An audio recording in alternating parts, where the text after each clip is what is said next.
So All we're right. back again. We got Steve, we got Greg, and we got me. And so Yay. it's a it's a world and a society. Welcome Do we to know it. that? Oh, goody. What a fun week, boys. What a fun week. Hadn't it been though? It has been spectacular. Donald got the coof. He did. Oh yeah. Yeah, and people are already salty that he's getting well too quickly. Well, here's the thing. He's not getting well too quickly here, and I don't think that. So he hasn't gotten through certain days that might suck ass. Although the most important thing is that he got the therapy he got when he got it, Oh which yeah, was basically early. yeah. The earlier the better with everything basically involving Corona. Yeah, and it doesn't matter like if he'd waited till day 2 or 3 with symptoms or what have you to bother getting some fucking help instead of like saying, hey, we got this problem early, then he probably would have been in a much deeper shit today. Yeah, absolutely, absolutely. I mean, What I love is from that he does all this stuff from the hospital, and like he does, yeah, he's not in some other bunker or some other bullshit. Like he's actually there Yep. at the hospital. So all those conspiracy theory nut jobs, congratulations, you've been had. well, Uh, I've got to give credit where it's due. He's not pulling a Roosevelt on this thing, yeah, which I thought that would be a legitimate concern if something like this went down, and the fact that he's sure. being relatively open about it, if not telling you literally everything, as we heard with the Well, he's not on oxygen today, he's not on Well, oxygen here's as the of thing. 9 p.m. It's like, Here's the you know thing. that's When they so when they fucking asked stupid. that, it was oh stupid. it's idiotic, it's asinine The even. reality is, when I was an EMT, we threw everybody on oxygen. You just do it, right? Like, I'm pretty sure I Right. had oxygen when I friggin' had my arm dislocated. I'm sitting like it has nothing to do with what's going on. I have full pulse, no Well, bleeding, for one no thing, nothing, it and they makes you still feel throw you on better. oxygen. For one, Yes. so there's, for one thing, they're getting you high on oxygen to start with. There, by the way, that's the thing. Oh yeah, Yeah. no, absolutely. If you Yeah. never actually been into a casino before to get that great feeling, that's a real thing. Yeah, I mean, well, if you've never heard the line from Fight Club, well, pure oxygen, folks. Yeah. I couldn't believe that they were like getting all hung up that they actually threw him on oxygen. Well, And here's the thing. they were sitting there and they're saying the O2 sats were at 93. Okay, so your O2 sats, right? Well, In no, it general, was at 96 when they asked about it. I thought it was 93. I mean, either way, right? So Fine O2 sats, for right? the. O2 sats is like plus or minus 5%, right? Well, I mean, It's a everybody. horrendous metric. So it's generally speaking, like if you're not in like a crisis situation, if you're just at rest, it's supposed to be 98 plus. It actually depends on a lot But of it things. depends. There's a lot of other stuff that goes into it. Yeah. But just general population, 98%. Like Yes, but and- his and is at that- 96 that's at assuming- at his age and so on. Like at 96% is great. Yep. Well, So when and they you said also that, like fine. by the time you start talking about throwing the meter on, because most of this is going to come from one of those little thumb devices. Right. No, Right. yeah, That thing does not read, and it's got a huge error margin on it. So in general, from the medical perspective, hey, fair enough. basically, if you're 95% plus, then you're fully Probably set, good. right? Yeah, And even now, if you're not good, you're- you're not if you're really bad. 90%, if you're 90% plus, you're still probably fully satted, and there's probably an error in the measurement. So if they're coming in at Probably. 93%, they're throwing him on oxygen, but not because he needs it. It's because A, that's what they do for everybody, and B, because why the fuck not? It's not going to harm you, Yeah. right? Well, So you can get 93% is oxygen nothing. toxicity. But they're never going to give you enough oxygen to give you oxygen toxicity. But it is possible. Yeah, but I Make mean, that clear ahead of time here. you have to have an incredible amount of oxygen to So reach for that. the other pedants in the room, it is possible to have too much oxygen, but not really if you're in that state. Yeah, I mean, a Not if you're doctor's not doing going to like do that to like you. they're Or an going to be EMT for that tossing it in via they're going to toss it in via nasal cannula, Yeah, right? So most of your air coming in is not coming in out of that oxygen tube. pretty It's much. going to be blow by oxygen for all intents and purposes, right? And at that point, yes, you're getting a little bit of an enriched environment, But again, 93% is not terrible, given that he's a 70-year-old dude who thrives on McDonald's. So right? This is not a and crisis. Diet Coke. So the point there was that if you have if your O2 stats, so COPD patients are routinely down to 92. If you're a heavy smoker, you're routinely down to 92. Yep. Like these are anything above 90, you're conscious. Yes. Well, I mean, you even might feel like shit at some points inside there, but if you're at least conscious and like hanging out. for people who are really sick, like you don't really even start worrying about your O2 sats until they drop into the mid 80s. Yeah, fair enough on that. Yeah, so That's we're really looking at kind of a non-issue and a bunch of Well, it's a bunch of stupid ghouls question, wishing really, death on an thing. older man because, well, they're just assholes. Well, if you to put hadn't it figured kindly. that part out. Did you see you see that woman who was barking at other people today? Oh my God, yes! I Literally did driven Was that barking not mad. Was that not the funniest shit you ever seen? Is this an otherkin? I don't know. It had a mask on. Well, so I you know, couldn't see if it had who fucking are we to animators. presume their species? Are we a bunch of speciesists here? I don't think I am. Yes, I am. Okay, well, I'm fair enough. openly speciest. Okay. I would kill every monkey on Earth to save one human.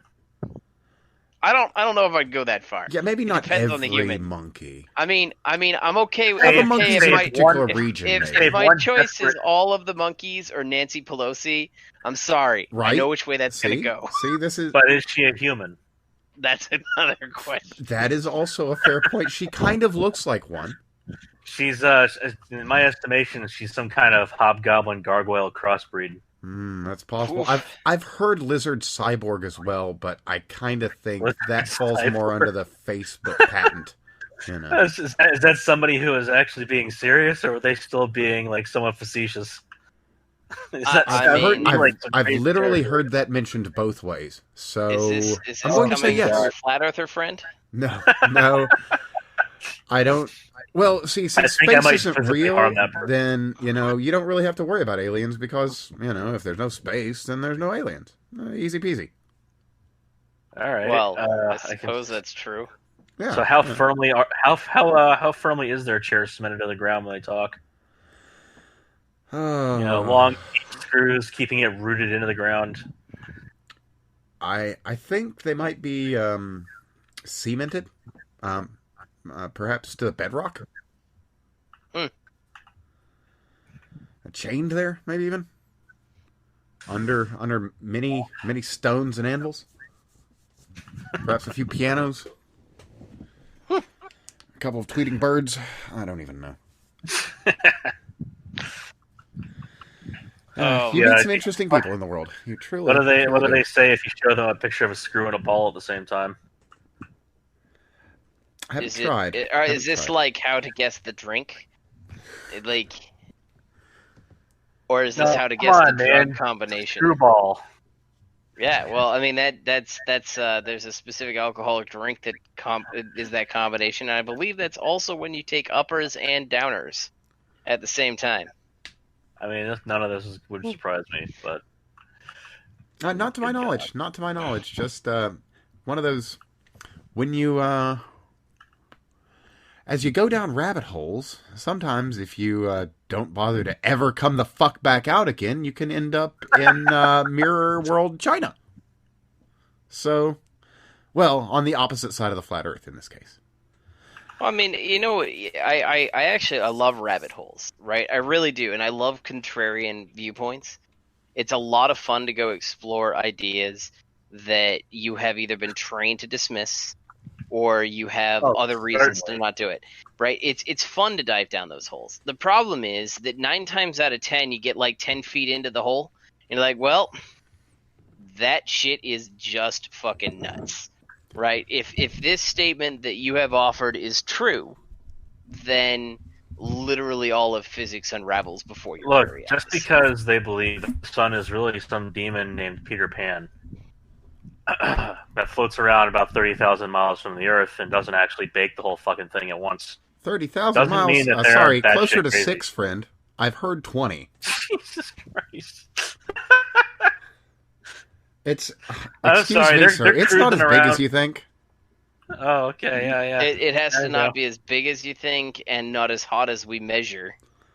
Well, Yeah, right, but I mean, literally. since it's Although flat I and there's suppose no space if anyway, you I mean, get it's into just on the the projection dome thing anyway. So I mean, what Right. does it matter? Clearly, you're not quite understanding that there is a very small distinction between a dentist and a toothologist. Because if I have that card in my pocket and tell you I need to give you some dental work, I know for a fact you're going to say, "All right, sir, sign me up." Hey, I'll have you know that I'm a pope. I have a card that says so. I know that you guys are joking, I'm not but joking. I have a card that says I'm a pope. I paid good money for that fucking thing. I am an engineer, right? My father was a professional engineer with a master's in an engineering program, right?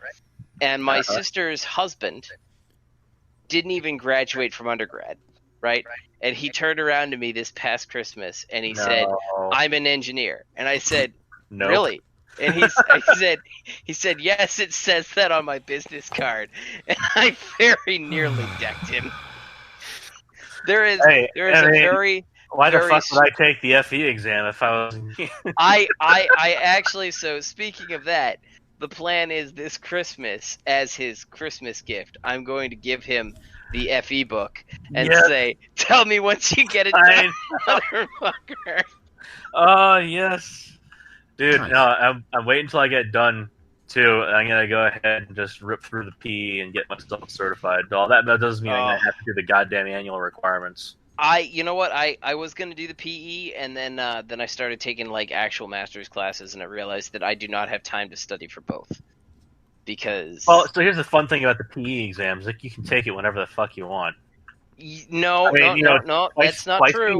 twice a year, but Yes, but there's any also year you want. experience requirements, and you Yeah, have to have. you've had several years of Yeah, yeah, you've met the I requirement. I can, but it's like $200, and if I don't know I'm gonna Yeah, pass, then why would I go? So hey, real quick for because you know you're gonna the pass. person that's What the hell? completely not in the field at all, uh, The PE. So PE is a professional license. It's what allows you to sign off on diagrams that are submitted to the state, permits, those kinds of things. It's yeah, actually like a pretty useful thing. Oh, so If okay. you that's want to about a get your 15K PE, bump. it's a like day long test, like solidly 8 hours. 8 hours You're of examinations, and Wow. it's got a couple $100. They offer it twice a year. If you're an undergrad and you're completing your last year in engineering, take the FE exam. Yep. It hardly costs you anything at most universities. Uh, Uh, yeah. I mean, most even universities. outside of that, it's only about 150, $200 for the And FE. it's 6 to 8 hours of your time. Well, 4 to 8 hours of your time, depending on how you take things. And Right. it really is, when they say fundamental, they fucking mean fundamental. They really So you're do. probably gonna pass Honestly, it. like there's a great friggin' book for it, and I did all of my studying out of that one book. And if you just study the math portion of that book, you're good. And so it's really straightforward. And at the end of it, you're a licensed engineer intern. So it is a state by state license. In And training, now not intern, in well, training. no, it's EI or EIT depending on the state you get it done EIT, in. It depends on the state you get it done in. I suppose. Yeah, it does. I suppose. So you're an engineer in training. So EI, which is engineer intern, means the same goddamn thing, or you're an engineer in training. So if, for instance, on my Twitter, if you look at my name, it has EI at the end. It's not Craig Mansfield L. It's EI.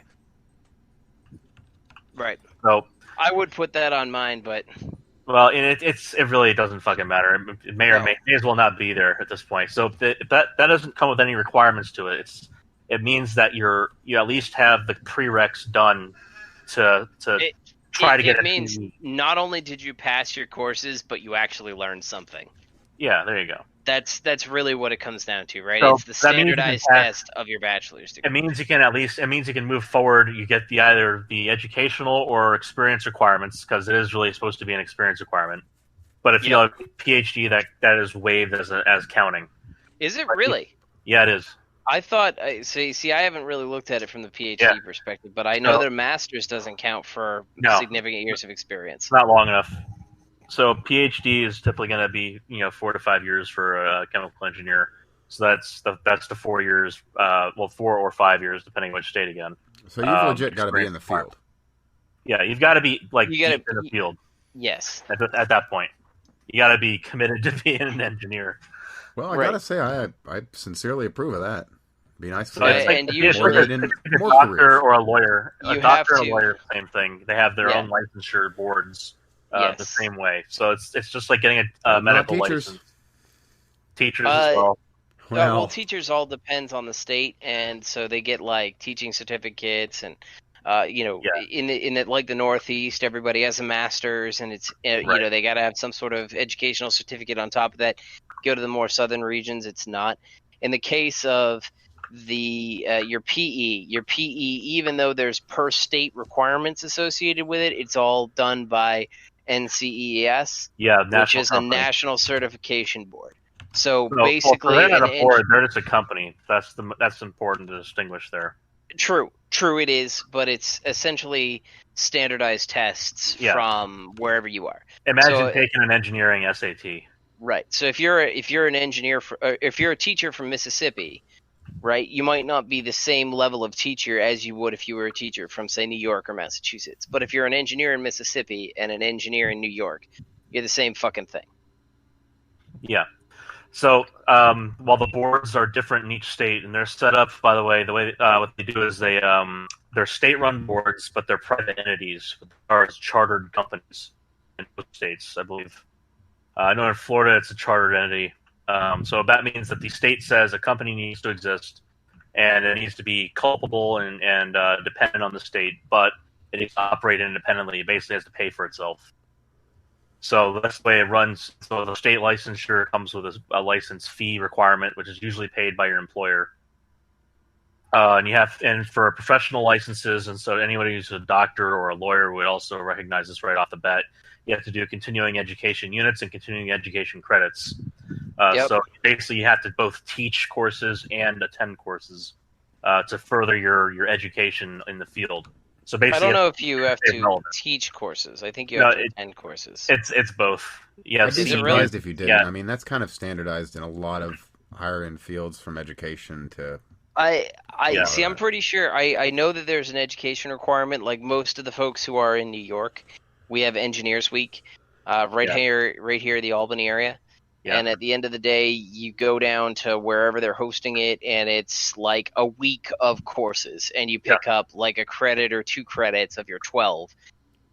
For each course that you take, you do like 2. I think you do 4 courses per day. You do all 4 days or 5 days or whatever. Yeah. So that's 20 courses, and you need to get like 4 extra outside of that. But I don't think you have to. I didn't know that you had to teach anything. I haven't seen anything for our requirements. So in Florida, I believe that you have to do like 8 CEUs and 8 CCs. So you basically have to like attend 8 hours and teach 8 hours. I think it's that. It might be that the hour numbers might be different from 8. At least for New York, I don't think there's any teaching requirements. Yeah, so like there's different ways to get these. There's a lot of different ways to get these too. Like there's outreach programs you can do to get the teaching requirement. You don't have to like go and give a lecture. Right. But I know that you have to attend courses. In every state, you're going to have to attend courses to get this stuff done. Right. And so you have to. In Florida, it's a biannual requirement. I know other states have an annual requirement instead. So in Florida, every 2 years they check up on you to get your hours in. So you can like have a shitty year and then kind of catch up the next year and try not to have anybody notice. To give you an idea, right? Like I was out. We have a couple like big yard sales that we usually go to, and one of the junk shops had somebody's PE stamp, and he turned around. He's like, "Oh, I'll sell it to you for $20." I'm like, "I'm pretty sure it's illegal to sell this." Yeah, that's really bad. I'll take it for $5. Yeah, that's really bad. Yeah, it really is. That's like a notary selling your stamp. If I bought it for $5, I would have just turned it into the state because it's literally that illegal to hold. It's so it's a professional licensure, and the stamp is a professional thing. So the way that it differentiates itself, by the way, if you're trying to go into engineering and like you're wondering, do I have to do this later on? No. What happens instead is you get what's called a certificate of authorization, a COA. You have to sign one of those every 6 months to be able to sign off under a PE. So the company has to have a PE, and that's if they're doing state or public works. So if you're doing private work for some entity, you don't actually need to be a professional engineer. But if the state wants to check it out and they say, where are the documents, and then you submit them to the state as evidence, then that is illegal. Right. So if a private entity does want to use you, usually they're going to have someone who's a PE that signs off on everything. So that's actually worth big money to a company. And typically that's about a $15K bump in your salary. At least as Basically, of kind like of puts 10 you at years a ago. foreman kind of status, I guess. It Kind of. I don't know it's if not it's really as an much as a adequate 15K term, but bump. you know, maybe to make it depending on relatable. where you are. Almost like Like- a manager or like a project lead would probably be Yeah. better, but Yeah, like yeah, I know definitely. at our on my site it's worth a bit more, but Yeah. we don't technically, because we're kind of self-governing. well, it was about That's 10 years ago is when I knew that as like an industry average, it's about 15K. it wouldn't surprise me if it was a pay bump, but I'm not sure if that's still 15K. It's 15K probably like 10 years ago you would have been like almost pre-recession, right? Yeah. So that money was flowing out of Actually- coffers at the time. I was gonna say, actually, it's about about 2010 is about when I last looked that up, so that's about right. Yeah. And there would have been very few people who had it, and now with everybody going in through all of these programs, it's diluted. Well, so But- the important thing is that they're still held culpable at the end. So you have to Yes. remember that when you sign off on something, your ass is on the line. Yes. And some people are probably going to find that out the hard way and wonder why the hell they signed up for that. Oh, Well, speaking of culpability, how Uh-oh. about math? No. Which one? Yes. Oh, Which you one are you want to know. talk about? No, I don't. The Please don't tell Mathematical me. Association of America? Oh, MAA, yeah. Oh, Man. yeah. So they've actually been nuts for several years now, and I've been fed up with them since about 2015. See- They published something that pissed me off back then, and I can't ever support them again. I'm So never going let to me be just them read again. this to None of people it. that are unfamiliar with their recent release. This is from 2 days ago. It's time for all members of our profession to acknowledge that mathematics is created by humans and therefore inherently carries human biases. Until this occurs, our community and students cannot reach their full potential. Yeah, So- gift fucks. That's my answer. So I want to toss out this, right? I hate postmodernism. I hate postmodernists. There is some truth in the statement in that we create things that are much more convenient That's to the us. reason. That's the whole way that they get their fucking nails in. is Right. They start. It's just like Black Lives Matter and feminism is just about being. It's just about. It's about Empowering equality, women. guys. That's how it gets started, and that's the whole reason it's bullshit too. Well, like except for for BLM. instance, we use base 10 because that is a convenient point of reference for us. We have 10 Sure. fingers, we have 10 toes. Unless you have gone through a horrible accident or have Or birth you have- defect, Yeah, right? like it's you're you polydactylic, right? right. So there's certain aspects of math where that is technically true. Like but at the same time we can convert between these things, and there's consistent standards. It's just not convenient for our Let's put perception. it like this: if you want to call down a lightning and you say that science must fall in South Africa, maybe you shouldn't be teaching students math and science ever. Yes. If you remember that little fun thing, which by the way is still going on because apparently they didn't get the hint that was going to royally fuck up the entire country by promoting that shit. Like I get it. Cecil Which Rhodes thing was a bad are you talking about? It's when I get that like Cecil Rhodes was a bad guy in their view, which is fine, but that doesn't mean that science as a general field is somehow like against black people or indigenous people or whatever. Like they were tearing down his statue and shit, and then they had that lady who was fucking nuts, who was saying that there's some voodoo whatever the fuck person I guess believed that they could call down lightning on someone by doing a dance or whatever. Well, yeah, absolutely. We have to decolonize science. We need more witch That's doctors. the thing that I was in- coming from. We need more witch doctors in STEM. Really. I mean, You know what? if we're being Zero honest. doctors, zero What witch doctors, pisses so. me off about this shit is that when you start talking about science and math, as much as European societies have benefited greatly from it, a lot of these things have been pioneered in multiple societies multiple times. Like our mathematic and numeral system that we use today comes out of the Middle East and the Indian Arabic complex. Algebra is literally Arabic. Yes, it is. And actually, and if we you look write at it half in Greek. I assure you, sir, the majority of what I write is almost entirely in Greek. Right. I don't think I've seen. I don't see why we don't just yet. switch back to something a little more classic and go with the Sumerian base 60. You know, I mean, it was around longer, right? We're gonna be talking about this, the planet and how it rotates around the sun and shit. It's almost enough, almost close enough. Yeah. I mean, you start talking about the history of math, and math is an amazing thing, right? We found understanding about our environment using sticks and fucking stones and like a sheet of cloth. Like the most primitive human beings on the planet, the most primitive societies have always had some form of math. A stick in the ground and the even light if it didn't from have the sun zero. is enough for us to have figured out amazing and astounding things. We have, you start talking about like all of these things that we talk about, the Earth being round, the orientation of the stars. Roundish. That shit was discovered, like it's been discovered and rediscovered numerous times over thousands of years by people who believe that like deities walk the earth. I mean, like you're talking about people who literally shat in the woods. Yeah. I mean, we're not talking about advanced societies, and they have redone math in 1,000 different ways, right? The reason we use, Arabic numerals, right, and the reason that we find on most of our buildings Roman numerals is because Arabic numerals are much more effective, and the Arabic mathematics system is much more effective at solving problems than what we developed from Roman numerals, and that's better than the whatever those sticks were called that we used to use to do counting inventory. Yeah, and it's a hell of a lot easier than Chinese characters, right?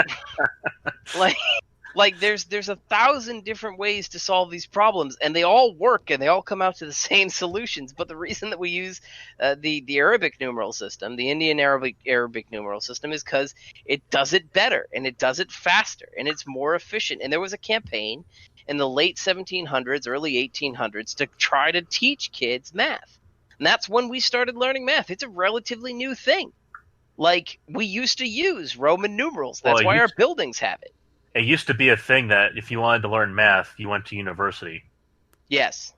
Which, like, it literally used to be a collegiate activity to learn your math, learn, how to count and shit. And it was only in the mid 1800s where we started trying to push it out to lower level kids.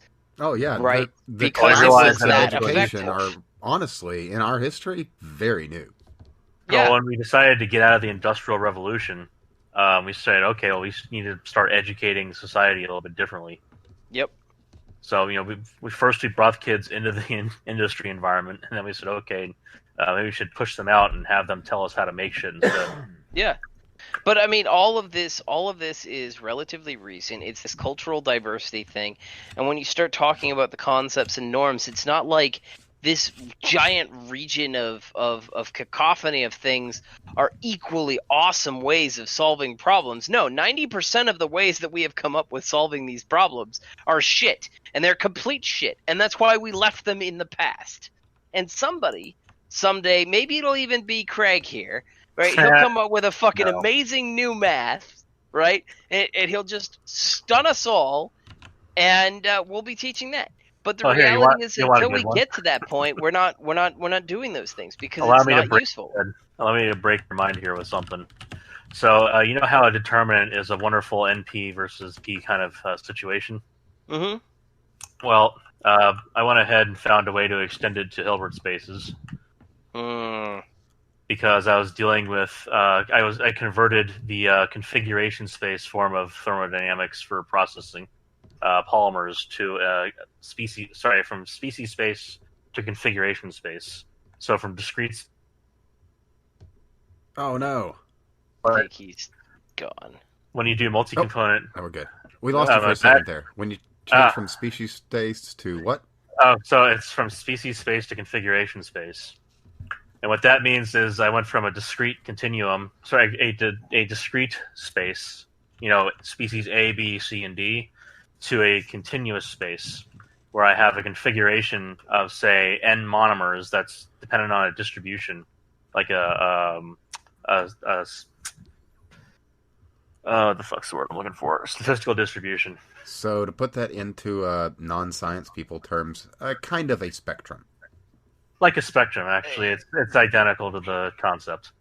What he did is probably oh god. So what I had to do is when I did the diffusivities, one of the points where you have to do something, and that in doing generalized diffusivities, so Maxwell diffusivities, if you know what those are, is that you have to include the adjoint matrix, which is basically a multiple of the it's if you basically need a determinant somewhere. So in order to get the determinant, you need the adjoint matrix.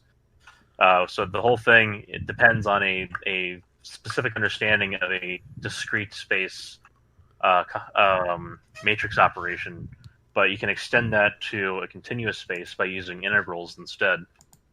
So that to put this into real terms, if I'm understanding correctly, this just as an analogy here, gas filling, say, a jar as opposed to a gas filling an outside area. Not the best analogy, but a way to understand the fusion of a thing in a space. If you want to talk about math history, what he did is very similar to a Laplace transform. So instead of teaching people... Kinda. Yeah, so what they did back in World War II was instead of teaching all of these kids calculus, right, then they needed to go troubleshoot electrical systems, because most of those things are like process stuff. They would teach them how to set up the problem, and then they would convert it over into something called the Laplace domain, right, which allows you to solve calculus problems as an algebra problem. And then you convert the solution, which I can't remember how to do at all. So that's another thing that's lost after 10 years. It's absolutely amazing. I remember all the stuff about it, but I can't remember how to do it. So it's also directly related to the Fourier transform, by the way. So if you know how to do the Fourier transform... I do not know how to do the Fourier transform. I never, ever bothered to learn the Fourier transform because...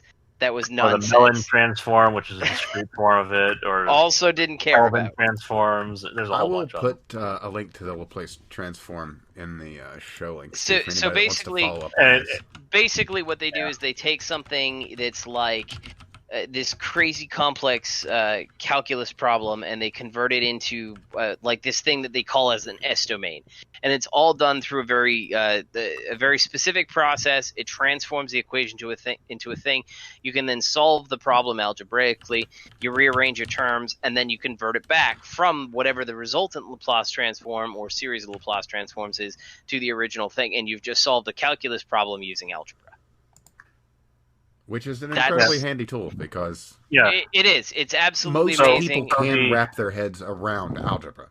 So here's one of the ways that I fundamentally changed the way I was doing the process thermo. This I think will be a little easier to explain it before getting in, like without even talking about the matrix stuff I did, which is really the more interesting part of it. But in terms of just going from species space to configuration space, you can imagine that if I was looking at the fraction of like a mole fraction, I can integrate from 0 to 1 for the index of species 1.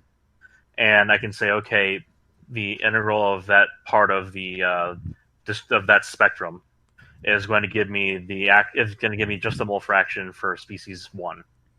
But if I can just turn that into an integral over that part of the spectrum, then I can allow the range across which that integral is done, the limits of that integral, to be as close to each other as I care to make them. So I can take a limit. So I can turn a Riemannian sum of integrals into a sum of sums, or just an integral of integrals. So it's the same thing where you might have learned that a sum of sums is a sum of sums. So you can rearrange the limits of things as you please, basically. And then I just took a limit as you would for differential calculus, and got my distribution out of that, which is fairly routinely straightforward. But the point is that distribution function is present in all the different places in this process. It looks great. The problem is now I have one distribution function that represents the whole species class of the polymer, but instead of having a known function for each different species, and if I was going to go from a chain length of 0 to a chain length of 200,000, that would be 200,000 different equations I have to include to represent each different species accurately. Instead, if I have one distribution function, I can very drastically simplify things. The only problem that you really run into with that is that you now have to discover what the fuck that function is. So that you run into that problem all over the place when you try and convert things. And I actually, like, I know that this sounds like gibberish. It actually sounds like gibberish to me too. It kind of does. So I know what he's doing and why he's doing it, and I understand the aspects, but the specifics are lost on me. So like a partial molar volume. You know what a partial molar volume is. So if I have a different equation to represent that value for each species. Yep. No, I understand what you're doing. I have 200,000 of those. If instead I have one distribution function that represents it, I just have to find out what the fuck the function is. I totally get what you're doing, and it totally makes sense, because I've done, like, naphthalene compounds and various other things like that. Right? Any of those, like, if you're doing a Fischer-Tropsch process, it is 1,000 fucking things, and the more compounds that you want to indicate in your process, you will jam that shit up. So if you found a simpler way to do it, I totally understand why you're doing what you're doing. But this is one of those things where you're starting to talk about stuff that's outside of what most people who have never looked at this kind of stuff are talking about. And I think you're way past the top of my head. I only just recognize some of the terms so that I can kind of piece a little bit this together.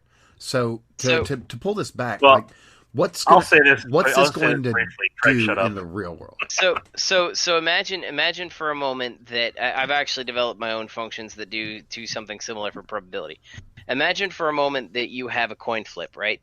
And depending on the account of whether it's heads or tails in the order, that would give you a specific outcome, right? He's found a way mathematically to redescribe the series of coin flips on a specialized function based on the numbers of coins flipped and project what is likely to happen.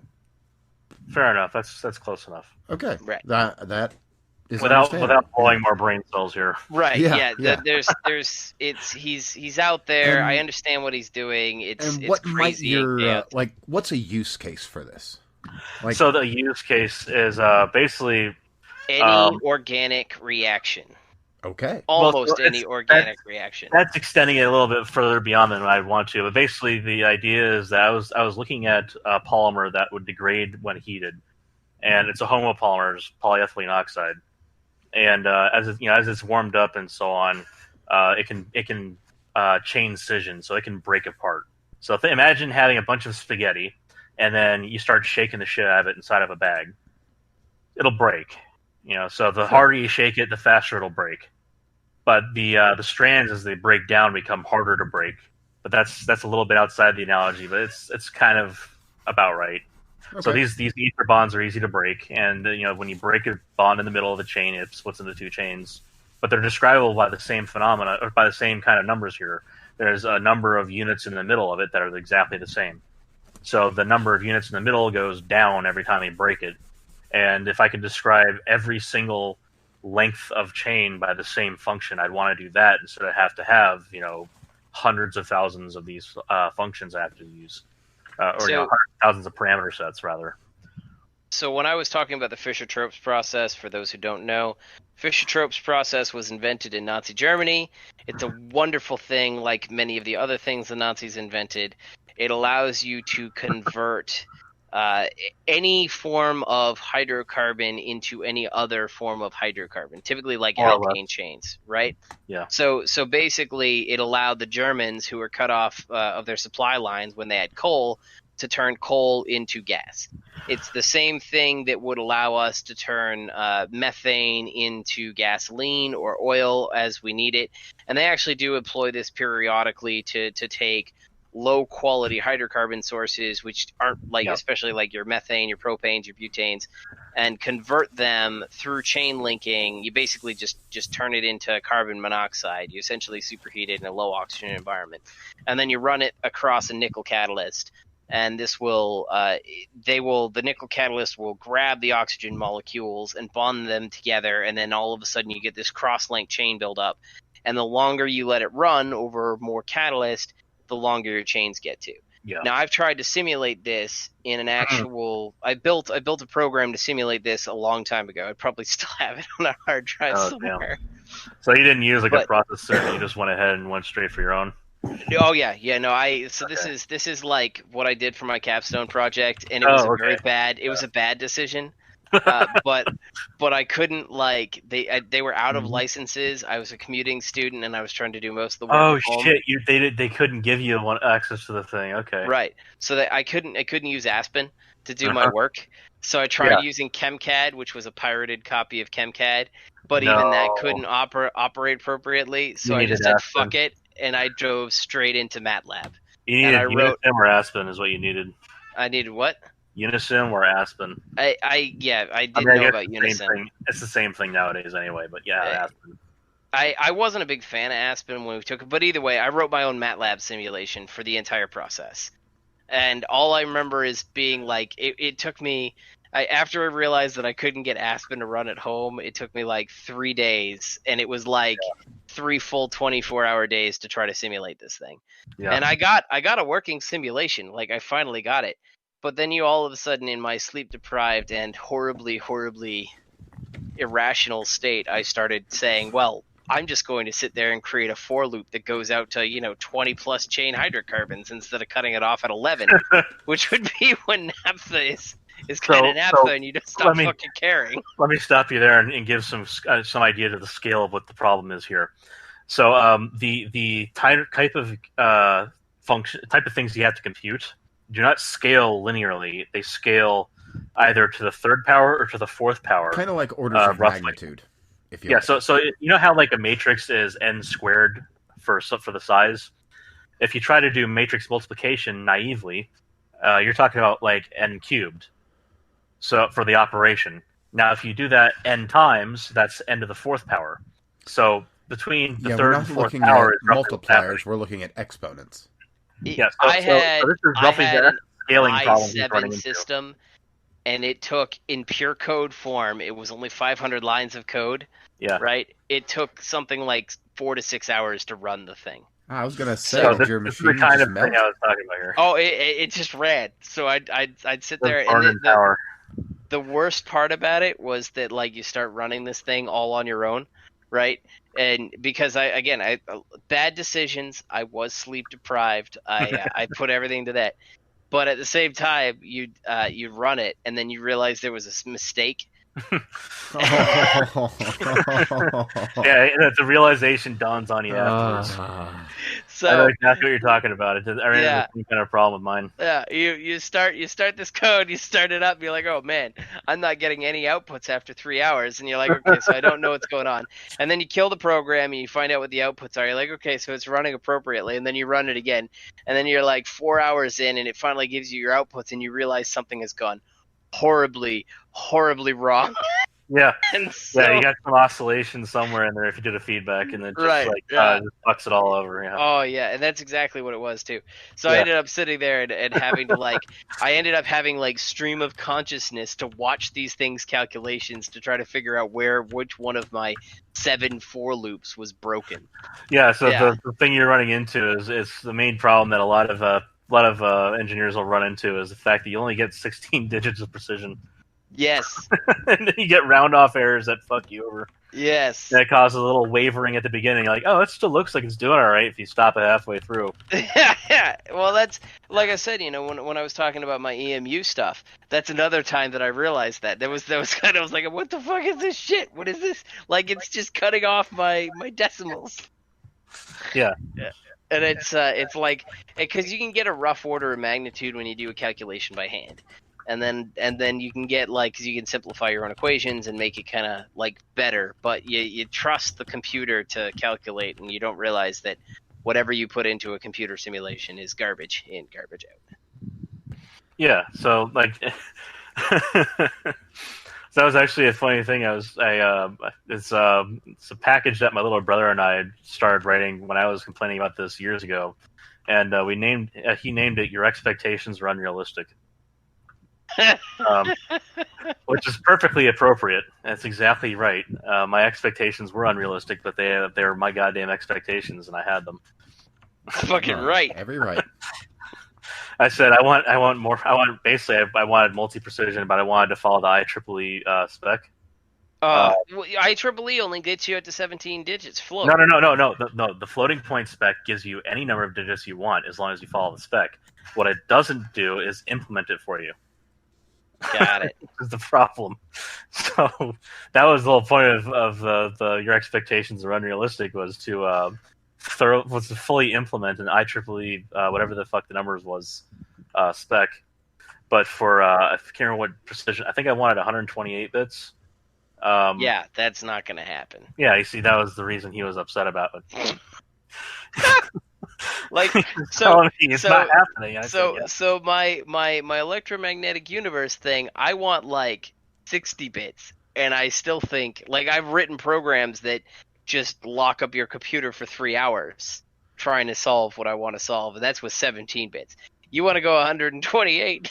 Yeah, if I'm to understand this correctly, you're asking for a patently ridiculous level of precision. He's asking for a supercomputer, but so that he can worry about what happens when he picks his nose across China. This is the thing. The Quantum Project on UF campus was doing this.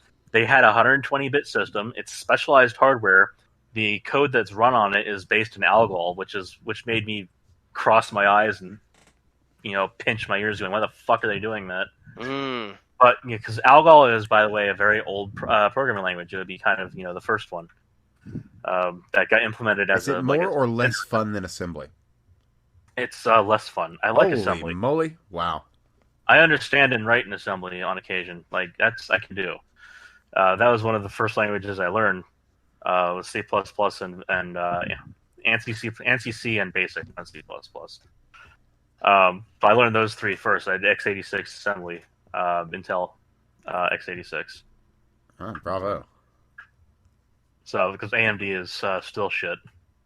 Well, even though Ryzen looks fucking amazing, if you want to program in it, it has to be something you're gonna want to program in later.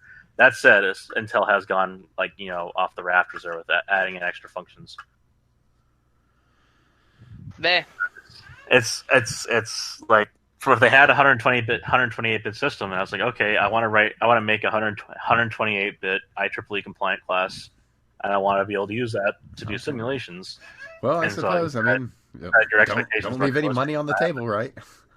Right. Yeah, well, he wouldn't get any money because the table would have closed and the heat death of the universe would have occurred before he got anything useful out. Well, no, you see, that's the thing is I would have gotten something useful out of it. It's just that it would have actually required me to write the program and have a hardware implementation. Since there was a hardware implementation, I said, okay, I want to be able to use this in that system. Problem is, I probably wouldn't have been able to get access to it anyway. So, I mean, I did know people in the physics department, so I probably would have been able to get some runtime, but probably not enough to do anything of actual use. I remember when IBM had their quantum computer out, and I was really hoping to try to run the program that I wanted on their quantum computer. And then you realize that the IBM computer is they wanted to try to I guess kind of going in with diving into what Dan wants us to kind of talk about, sort of ish, bring it full circle. You dive into the whole entire IBM computer, and they want to take it away from traditional code and make it like music, and you're like, no, this is not useful to me. Not at all. That would not function. I fucked around with the whole entire thing, and then they simulate they limit you to 16 bits. What? Why? Yeah. And then that's the entire code, and then it's all prearranged functions. Here's the thing: you can follow the double-double formula to extend out your precision to multiple instances of a number class, and still have it follow IEEE. It's just that when I say 16 bits, it's like 16 things that you can enter, and it's like you choose dumb. your no, it's like Wow. visual coding. It's Oh, it they was do like that click coding shit. what's that? They do like that click coding stuff. Yeah, I think so. That's, I terrible. By the tried way. I tried to fuck around with it for a little bit, and then I realized that it was utterly useful for any practical purpose. But got to get the women's in the code. Well, yeah. I mean, need more women in STEM because So Well, here's the thing: So- you don't so need apparently, candor like apparently, that. like trying to run actual math or actual coding. No, that's not okay. You see, So this we're is gonna all. make it into music. It is a perverse and disgusting thing I find when they try to dumb shit down and make those kind of statements. That is the height of sexism to me. It really is. It really is. Especially given how much women have been in the field contributing in both math and computers. Yep. Like, the entire fucking time. It's just like with gaming right now. They're saying that there are women in gaming. They turn around and you say, okay, well, who are the pioneers in the field? It was a bunch of men and women. There wasn't like it was just a bunch of men. Also, and they say, yeah, but real. blah blah. And these fuckers, whenever they come out and they say stupid shit like this, it just basically points out their ignorance of the entire field. Why the hell are they involved? Well, to ruin it for everyone else, of course. No, I mean, I think that what they turn around and they do is they take a look at the fact that there's a discrepancy in people who are interested in the field. Yeah, and they just this is going back to like the psychology and my biggest criticism of it. They have this absolute deterministic view that everybody's a blank slate and that it's all this like because of how we frame it bullshit, and that's just not the case. Women in general are less interested in things, and that's okay. Men are generally less interested in people, and that's okay. Yeah, I fail to see how this is going to significantly negatively impact people unless they're talking about specific outcomes for specific jobs. And when I think they're talk about the top jobs or the top companies, I say, okay, well, what about the bottom? Why are they so concerned about the people at the top? Let's look at the bottom, and you find the same exact kind of discrepancy, and they don't give a shit about it. Yep. And if that's the case, then they can go ahead and stick their little pontificating bullshit right back up where it came from. Yep. Yeah. Well, I mean, it's all the way down, and I know, there's a. It's a noble lie that a lot of people tell themselves for personal comfort, and that's really what it comes down to. I've caught it in my wife, and I've called her out on it. Right? She's turned around and she said, "Well, if only the teachers spent a little bit more time with me, I would have gotten good at calculus." And I just turned around, I'm like, "Bitch, I fucking went after school. Like, those teachers didn't have a choice because I was in their fucking face all the time. They get like 2 minutes per student per day." Right? You are not going to be there unless you show an actual personal dedication and interest to that. Right? You're just not going to be there. Oh, yeah, and the only people who are going to do that are going to be people who are interested in it. So, like, when I did, one of the things I've basically lived on as a principle to get the shit I wanted done was to show up in person. Like, yes. And if you don't do that, then, like, you're not going to get shit done at a university. The only reason I got the 2 degrees that I have is because I went and did the footwork.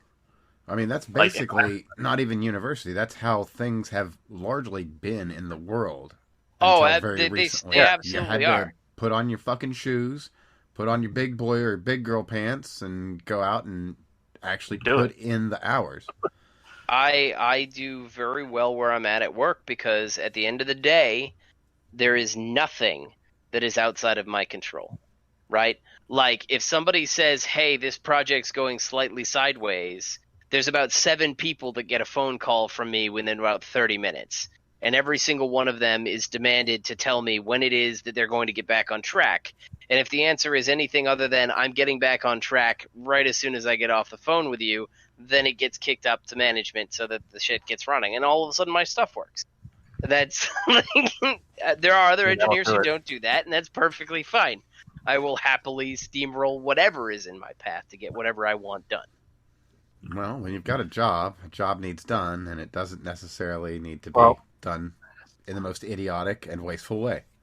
Well, somebody needs to get it done. If that somebody isn't the somebody that you're dealing with, then they need to tell you who the somebody they need to talk to is. Exactly. And that's really what it is. It's just who's giving you a problem. Okay, I appreciate that you have told me who's giving you a problem. Then you go to the next person. You say, this person says that you're giving him a problem. Are you giving him a problem? Oh, no, you're not giving him a problem. Who do I need to talk to then? Oh, well, you just go down the chain. And Kinda eventually reminds me of either things. everybody's on board or Somebody's going or home. you blame the manager for not making everybody fucking do their fucking job. It works out really well. I've kind of been seeing that in politics lately. So let's hope it works its way out and we can get all the people that fuck everything up all the way. Well, that's the thing. I'm really hoping we get to the point where we do the Constitutional Convention and we get a fucking amendment in place that gets these fuckers out after their terms are done. Because there's no reason to have a career politician anymore. I will stomp my feet and bitch about that until the day is over. Actually, of all of the things that I saw, so I wanted to actually talk about the debate performance a little bit. Sure. And talk about personality profiles and communication styles and whatnot. And the thing that really pissed me off is that at no point did term limits come up, and that's apparently one of his 2020 proposals. I mean, do you know how many people would happily sit there and throw their senators out and throw their Congress people out? Look, I don't care if they're doing a good job either. Them. Yeah, I would absolutely if I really like someone, then get out of office and go become a leader at a policy institute. Yes, just do what you're supposed to. Get your job done. Get out. The problem is that you have a revolving door, right? So you have all these companies. I know there is that revolving door. And you got to do a little bit of leading, and then you got to go and do a bit of consulting, and then you got to go back to leading. No, screw that.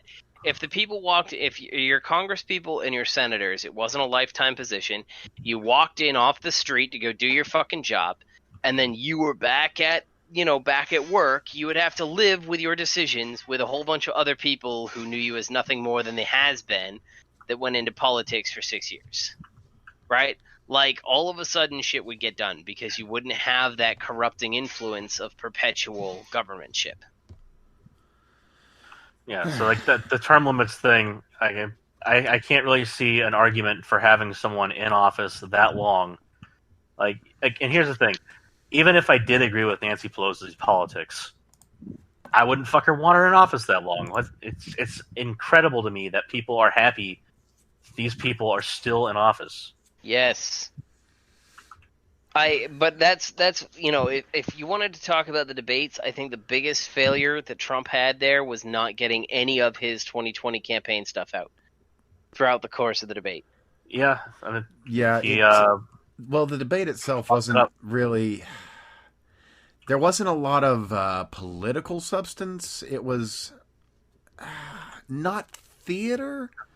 Well, part of it was supposed to be just him dunking on Biden, and I get that and all, but there was better. It's it was more of a who is a more functional leading personality.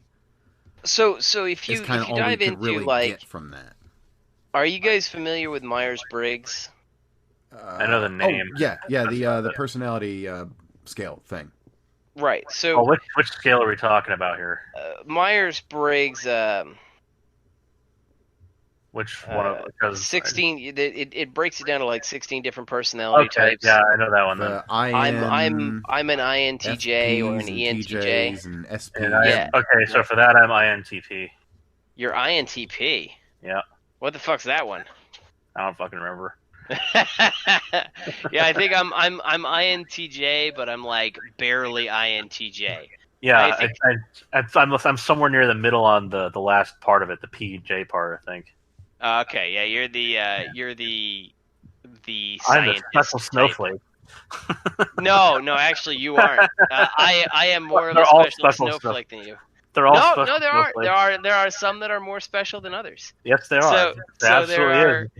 My wife is ENTJ and I'm an INTJ, and the difference between me being an E versus an I, I'm smack dab in the middle. And predominantly, I think the only question that's different between my wife and I is, can you entertain yourself? My answer was, yeah, I can fucking entertain myself all day long.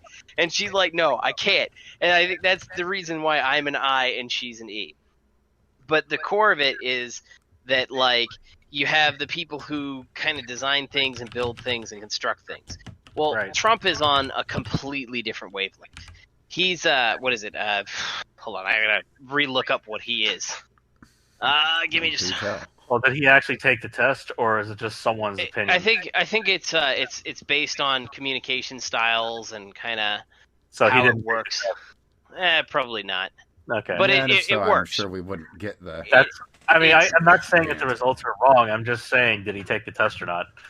I'm sure he probably has. He's I mean, he's yeah. I'm sure he probably has. Okay. But he is an ESTP, which is more of an entrepreneur type. Tends to get bored in formal situations, which that was pretty clear in the debate, and focuses a little bit less on facts and more about getting shit Well, done. that's certainly right. Right. So the NTJs, right, or I guess an NTP if we have to tolerate your kind in here. I mean, you never know. We could get culled again by some sort of evil leader. Oh my! Wow, you know, that would be like anybody who wants to propose the Green New Deal. My God. Hey They all now, need But- to fucking, we they all need to we fucking only live need by their to rebuild fucking every house in proposal. America. Is that really They- so much to ask? Every house they need in to building? live- Come on now. They need to that's a live small by every task. proposal. Every proposal they make, I want them to live by it for 10 years. 10 years. Then they can come back and say anything about it. Listen. They can't be expected to live by the Green New Deal. It costs $100 trillion. Do you think that Ocasio-Cortez has that hanging out of her pocket? No, I that's think she outside would've- her reach. Hey, I think that Amazon for a has certain- that kind of money. We can just take it from them, and then it's No, then here's it's the the thing. problem No. solved. I think a certain crowd would probably go ahead and pay her if she got onto a certain website to go ahead and live that lifestyle for a certain amount of time. Then again, she wouldn't be fucking living by it because she wouldn't be paying for it. That's true. But you know what? Modern monetary theory will save us all. And No. that's just basically you writing Oh, out, yeah, I owe totally. you a lot of money. No. I don't like. Yeah, we'll fucking, we can I just like print Austrian more. economics. It'll work itself out. See, if we print more, we have more. It's simple. I mean, Yeah, that's. this bullshit just needs to. No, it's so crap. But if you print more, you have more. How does that not make sense to you? Well, the area under the curve not changing is kind of important. Yeah, well, think about yeah. that as the area behind the curtain. You don't need to look there. Okay, that was probably the best turnaround on that point I've heard in a long time. It's the Yeah, area behind the curtain. I like it. yeah, absolutely. You Yeah. know, there's no wizard here. Well, there certainly is no wizard there. Well, That's I mean, a true statement. that depends. Are you a perfect gentleman, or are you talking about a different kind of wizard? Not no wizard, not no how. But yeah, I was going where I was going with the debates thing is that you go into his personality style, and the biggest flaw is that he doesn't tend to be really bounded by facts, and that was his big mistake. Was he did not present his vision. He did not present any facts associated with that whole entire thing, and so basically he was at Chris Wallace's and Biden's mercy the entire debate because he's sitting there and trying to defend himself. He's getting like all fucking locked up in that shit, and that's part of his personality. Chris Wallace needs to never show his face on stage again. Oh my God. The whole thing was That guy's quite retarded. shameful. No, the best, really was. best part is him being upset that people even bothered to criticize him afterwards. Like, bitch, get the fuck out of here with that. Right? I will Oh my absolutely God. criticize your ass. You fucked that up the entire time. Not 1 second was that a proper way to do mediation. Yeah. No, I mean, what was it when they dive in on the friggin' the what is it, the fine people hoax? Yeah, Oh. that was You a hoax. fucking- That's the thing. He fucking champions that for Biden. You're like, no. Yeah, you know No, what? no, What a no, dick. bro. Joe Biden, do you do still pet kittens, don't you, Joe? That's great. And are you still beating your wife, Donald? Yeah. Or have you stopped beating her? That was spectacular. But I think that was Never- the big mistake. Never showing his fucking face again. The guy is a complete cunt, and he fucked that up. Fucking Like that is clown not show. how Absolutely. that is not how you do a moderation and debate. Like, just not. I am stunned Chris Clown Shoes. that happened the way it was. But either way, At the end of the day, it was Trump's to lose. Because he should have been able to school Biden, right? But he got all wrapped up in his own asshole about this whole entire thing. And instead of talking about things like term limits, which would have been perfect when he's faced with some politician who's been in there for 47 years and somehow is thinking that he's going to be the great change the world needs. Well, right? you know, Bring up term those limits. super predators did need those basketball courts. So, you know, there is the argument to be made. I think that the jungle that Biden was concerned about back in the day was really the way to dive into. That was fucking brutal. Like that. Look, and the number of times he has said horrible shit. He should. Oh my god! Like just truly horrendous, definitely racist shit. Oh, I man. mean, what about touching little girls? I mean, there's that- why look, did that not come up once? Look, like even if that's like not included, like just all the times he said just shit that should Here, instantly Here, disqualify you. let me from do being my my Biden impersonation.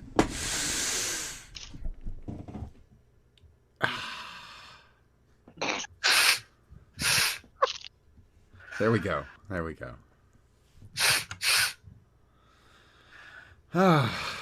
The guy needs Vicks Vapor Rub, or at least everybody who comes in close contact with him. Oh yeah, no, they should probably bathe in it Oh, if you're going to be getting anywhere near Just, Biden. bad kitty. Just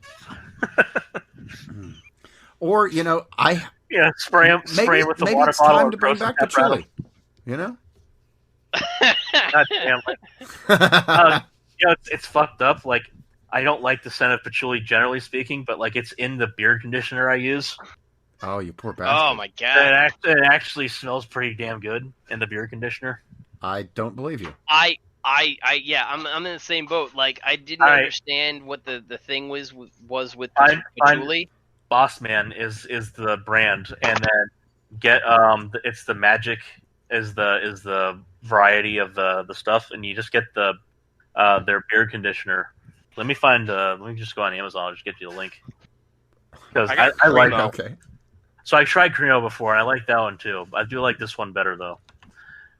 I spent a good amount of time a couple years ago trying to make my own beard oil, and I was actually spent more time fucking around with the base. Okay, just because I wanted to do like a blend of coconut oil, but you can't do coconut oil as your beard oil because otherwise it solidifies. General, there we go. So then it's the Boss Man Fortify their conditioner, and then the Magic so the blue variety of it. And I really like this stuff. The Cremo I also like. So I've also tried the gold or the yellow color, the Stagecoach one. I didn't try. I tried Hammer, I think. I at least like got it and like smelled it, and it's like, eh. I was gonna make my own for a while, and I wanted to smell like a woodsman, and it was working pretty well. And then do a campfire, and then just take the ashes. I actually no. So there's a scent for that, right? Hold on, I got it right over here. Give me a moment. So you know the Cade is what you want to smell if you want to smell like fire. So you know do you know about Duke Cannon, like the soap guy or the soap that he makes, or the branding? No. So Duke Cannon, it's the guy who makes the soap. It's brick cut soap. That's like the Vietnam era style. And it's just a big ass brick of soap. But for one of the scents, one of them is like based on like campfire scent or whatever. And actually, I'm trying that one just now. That one's okay. But I like the white bar that he produces. It's what's it called? It's like it smells like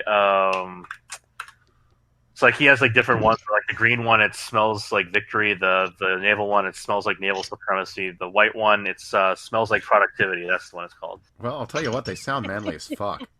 They are, and they're also more importantly, they're not made by fucking P&G, who is the parent company for Gillette.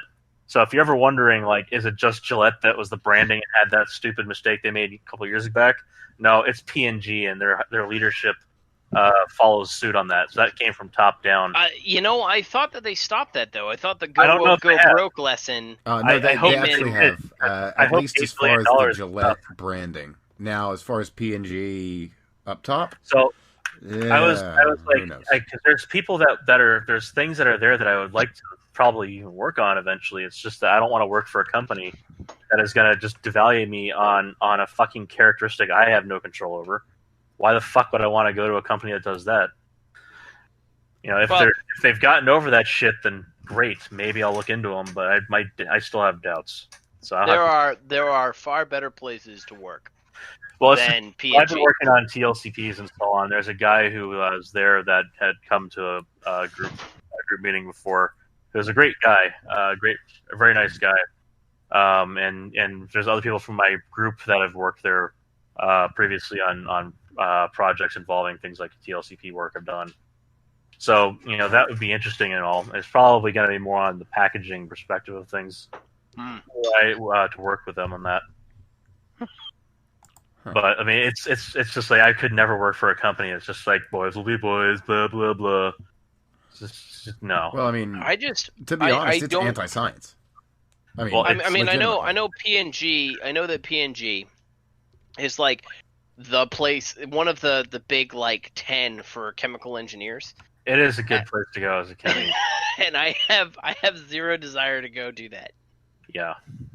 Because they own everything, and 9 times out of 10, you're going to end up working on fucking toilet paper. Right. Like they will draw you in with what really cool things. I mean, granted, you're going for your PhD, so that's a little bit different, right? Right. But they draw you in talking about all these fantastic things you could be working on, and then it's going to be like toilet paper and razors.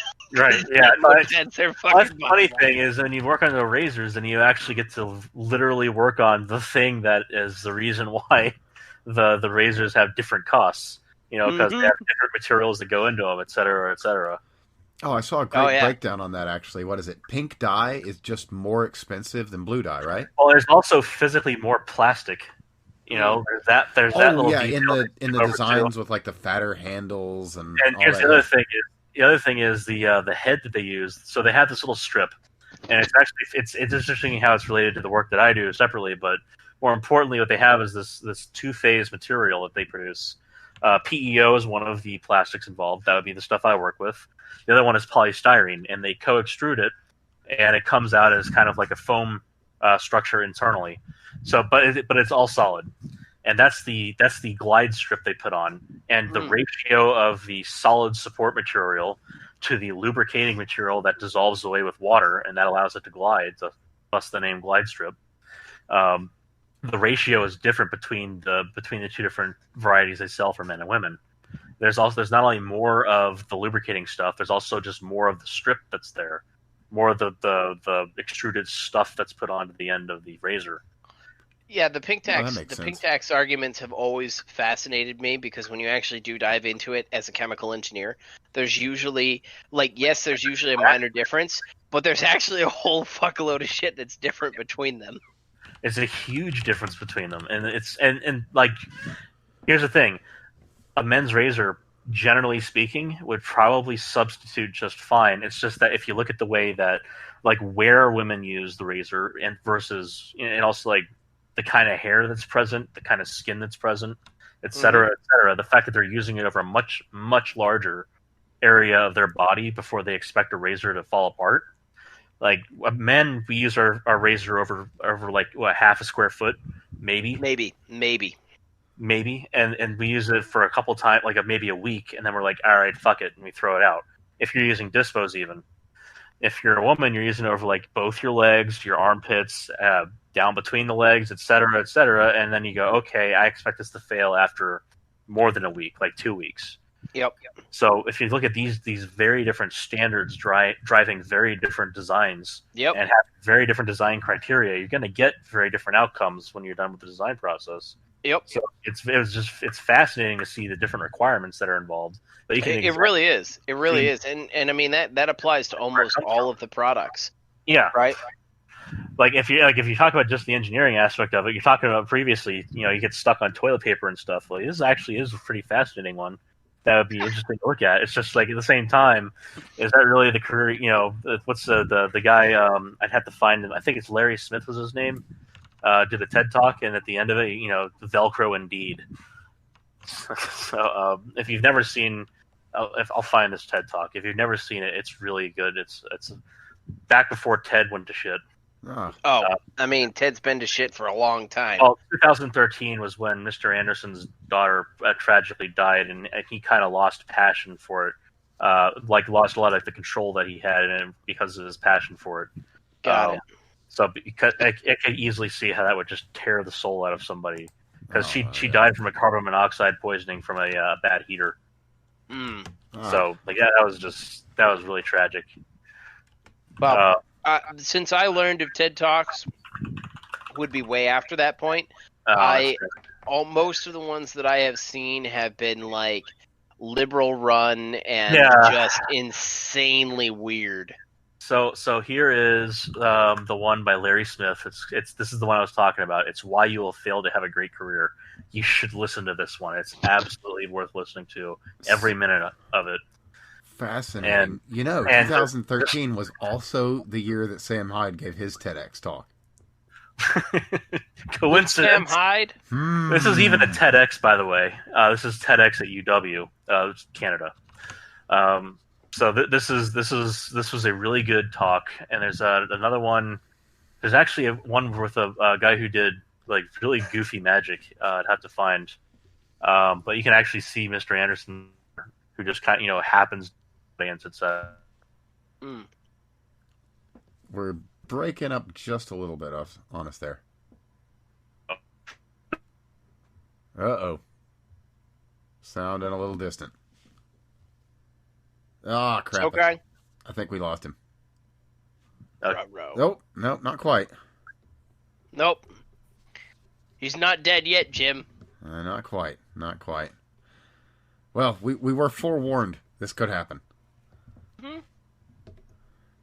Well, until we get a solid signal, I do actually want to go over this one completely ridiculous, nonsensical thing. So let me get that back up. The one thing that you linked back in staff chat? Yeah, absolutely. Sexual gender minorities much likelier to be crime victims, which, okay, fine. But what I want to really get into is this chart and what this chart says and who the perpetrators of this are. Now, we hear so often that, the cis heteronormative world... Oh, excellent.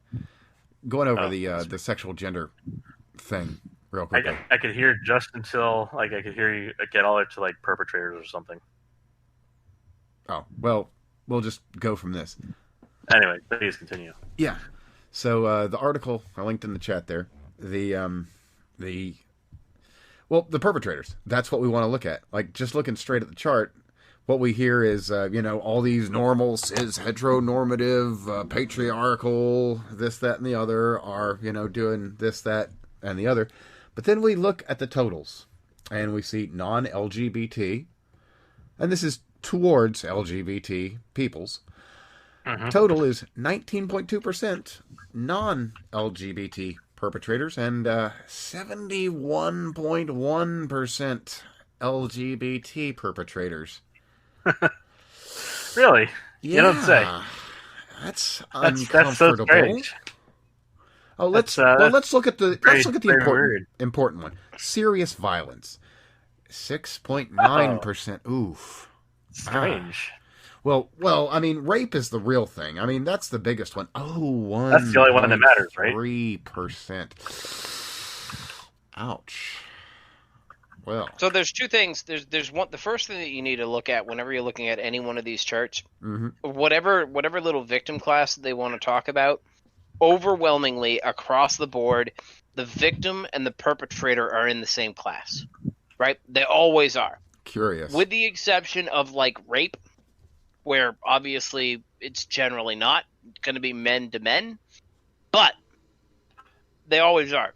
So when you turn around and you say violent victimization among LGBT and non-LGBT people, the problem that you're going to have is that I would be willing to bet you good money that the LGBT victimhood status on this is caused by LGBT people. And that's not to say that LGBT people are worse than non-LGBT people, but I suspect what ends up happening when you start talking about male versus female violence, what they find is that men and women generally commit violence at roughly the same rate.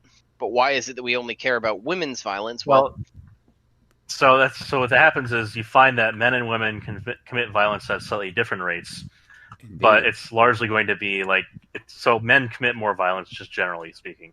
yes. But if you look at particular types of violence, though, for instance, interpersonal violence in relationships, you find that if you have reciprocal violence, it's usually 50-50. Yes. It's about 50-50. It's, give or take 10%. If you look at people who only strike, if you look at non-reciprocated violence, largely it's actually women. Yes. So in terms of general violence, it's largely men. For non-reciprocated violence, one direction only, and that's it. It's usually going to be women against men. Right. If you look at lesbian relationships, it's really bad. Yeah.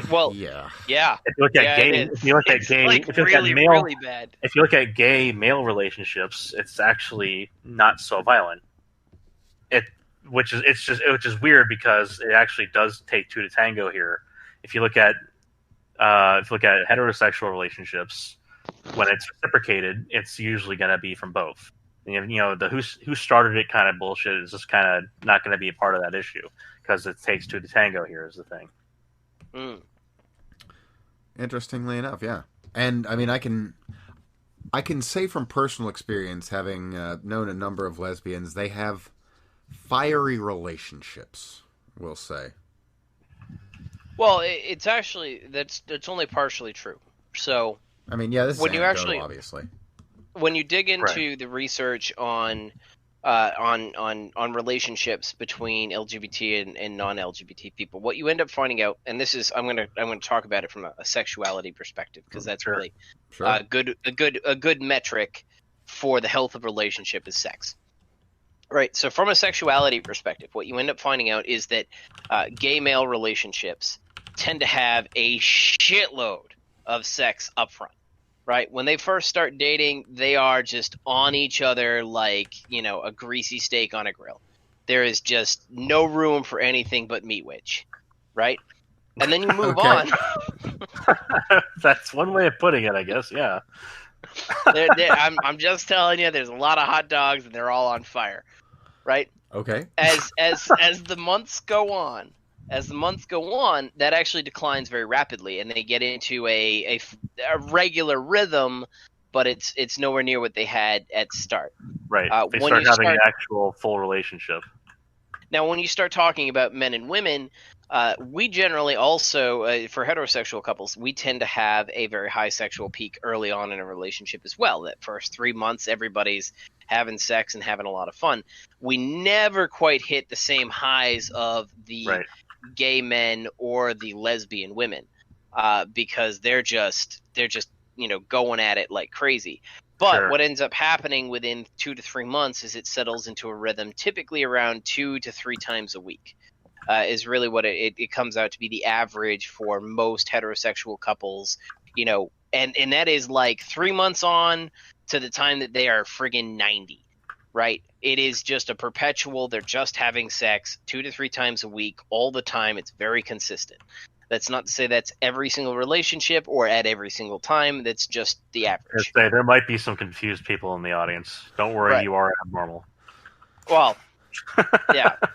I pity those that fall below that, but that's just me.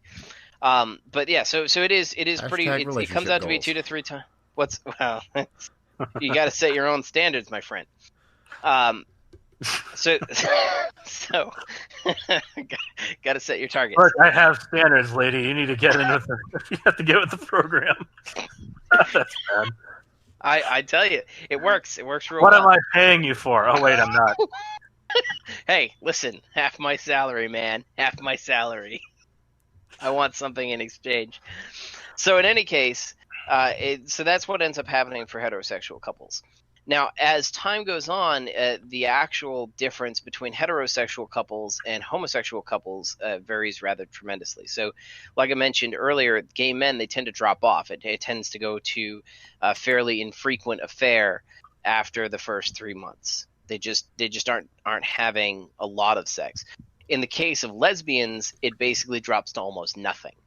right? Wow. And so it's like they go from everybody beats the heterosexual couple in the beginning, but the heterosexual couple is in it for the long race. And then lesbians end up in this kind of thing. So if you start talking about the health of a relationship, and given that we're all sexual creatures, it's a significant portion of likely why we evolve to be who and what we are. You can chart this and assume that there's going to be problems in the relationship as a result of it, right? Sure. We just if we aren't we're Well, biochemical you have to get a organisms. release out of that at some point.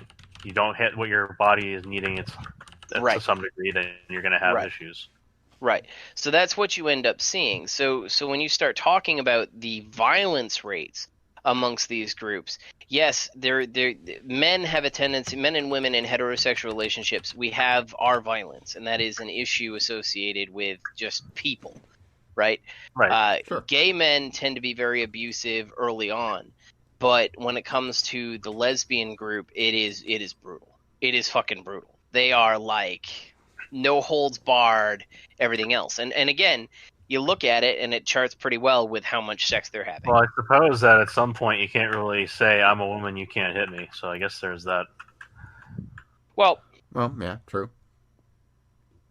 There just isn't any kind of socially conditioned impedance. the initiation of violence. There isn't that social contract that kind of exists there. Well, and that's what most people have come to, is that the initiation of violence on women is kind of a normal part, right? They tend to have much higher violence initiation.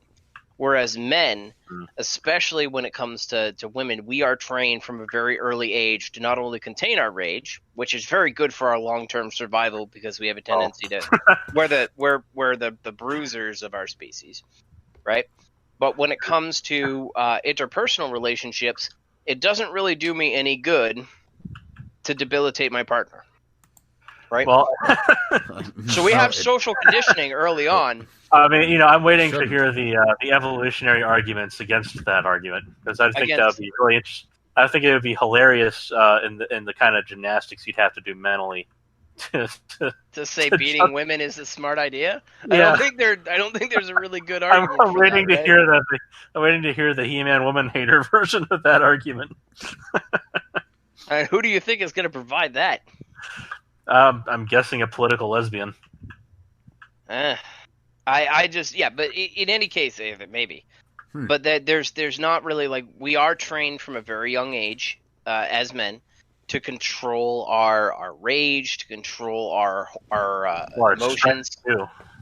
Yes, and our strength, right? So we are trained to deal with restraint, whereas women get none of that because it doesn't fucking matter. Right? Well, I mean, if you know that you're not going to get hit, then you have no reason to not get in someone's face. Well, I mean, there's more to it than that, right? Like, why there's would other things, sure. If the majority of women, and I think lesbian relationships or LGBT relationships are 3% of the population, something like that. Yeah, that's around right. Thereabouts. Somewhere around 3%.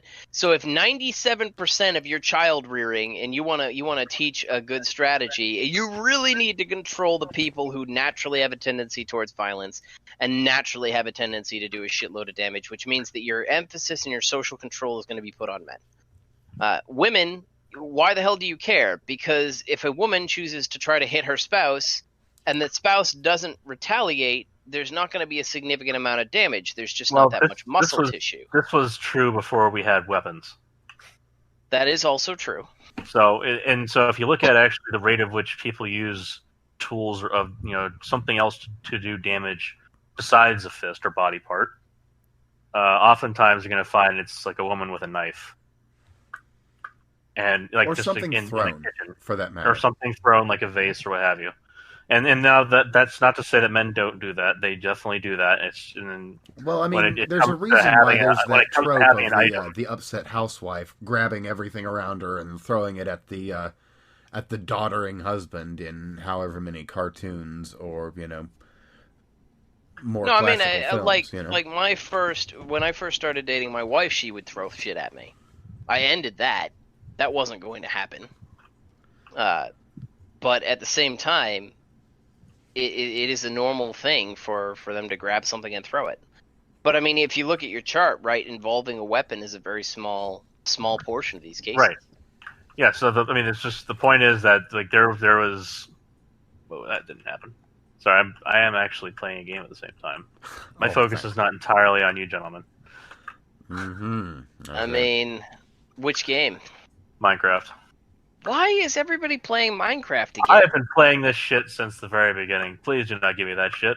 I don't know. There's apparently some new update that's coming or something. Oh, there's an update that's coming next year. There was a big announcement that was done for the game. Anyway, I'm sorry. I didn't mean to derail things like I did. I have not. You know what? I like playing hardcore mode in Minecraft, and once I get to the point where I can survive, I just lose interest. Like, once I've moved my farms inside, once I've started building my monster farmer on hardcore mode, and I've got these massive complexes, I'm like, well, why the fuck would I want to get diamonds? Like, what's the point? You should play Rain World. That's a good game. Yes. I recommend it, actually. I recommend it to both of you and anybody listening. It's been dubbed a suffering simulator. I mean, Eve is a suffering simulator. Yeah. Well, no, Eve is an accountant, a space accounting simulator. But you know what? They're going to be releasing a brand new mode for Eve, coming out soon with the most recent update, which you can actually turn off the 3D imaging, wow. So it's literally just spreadsheets in space. Oh man, that's really something.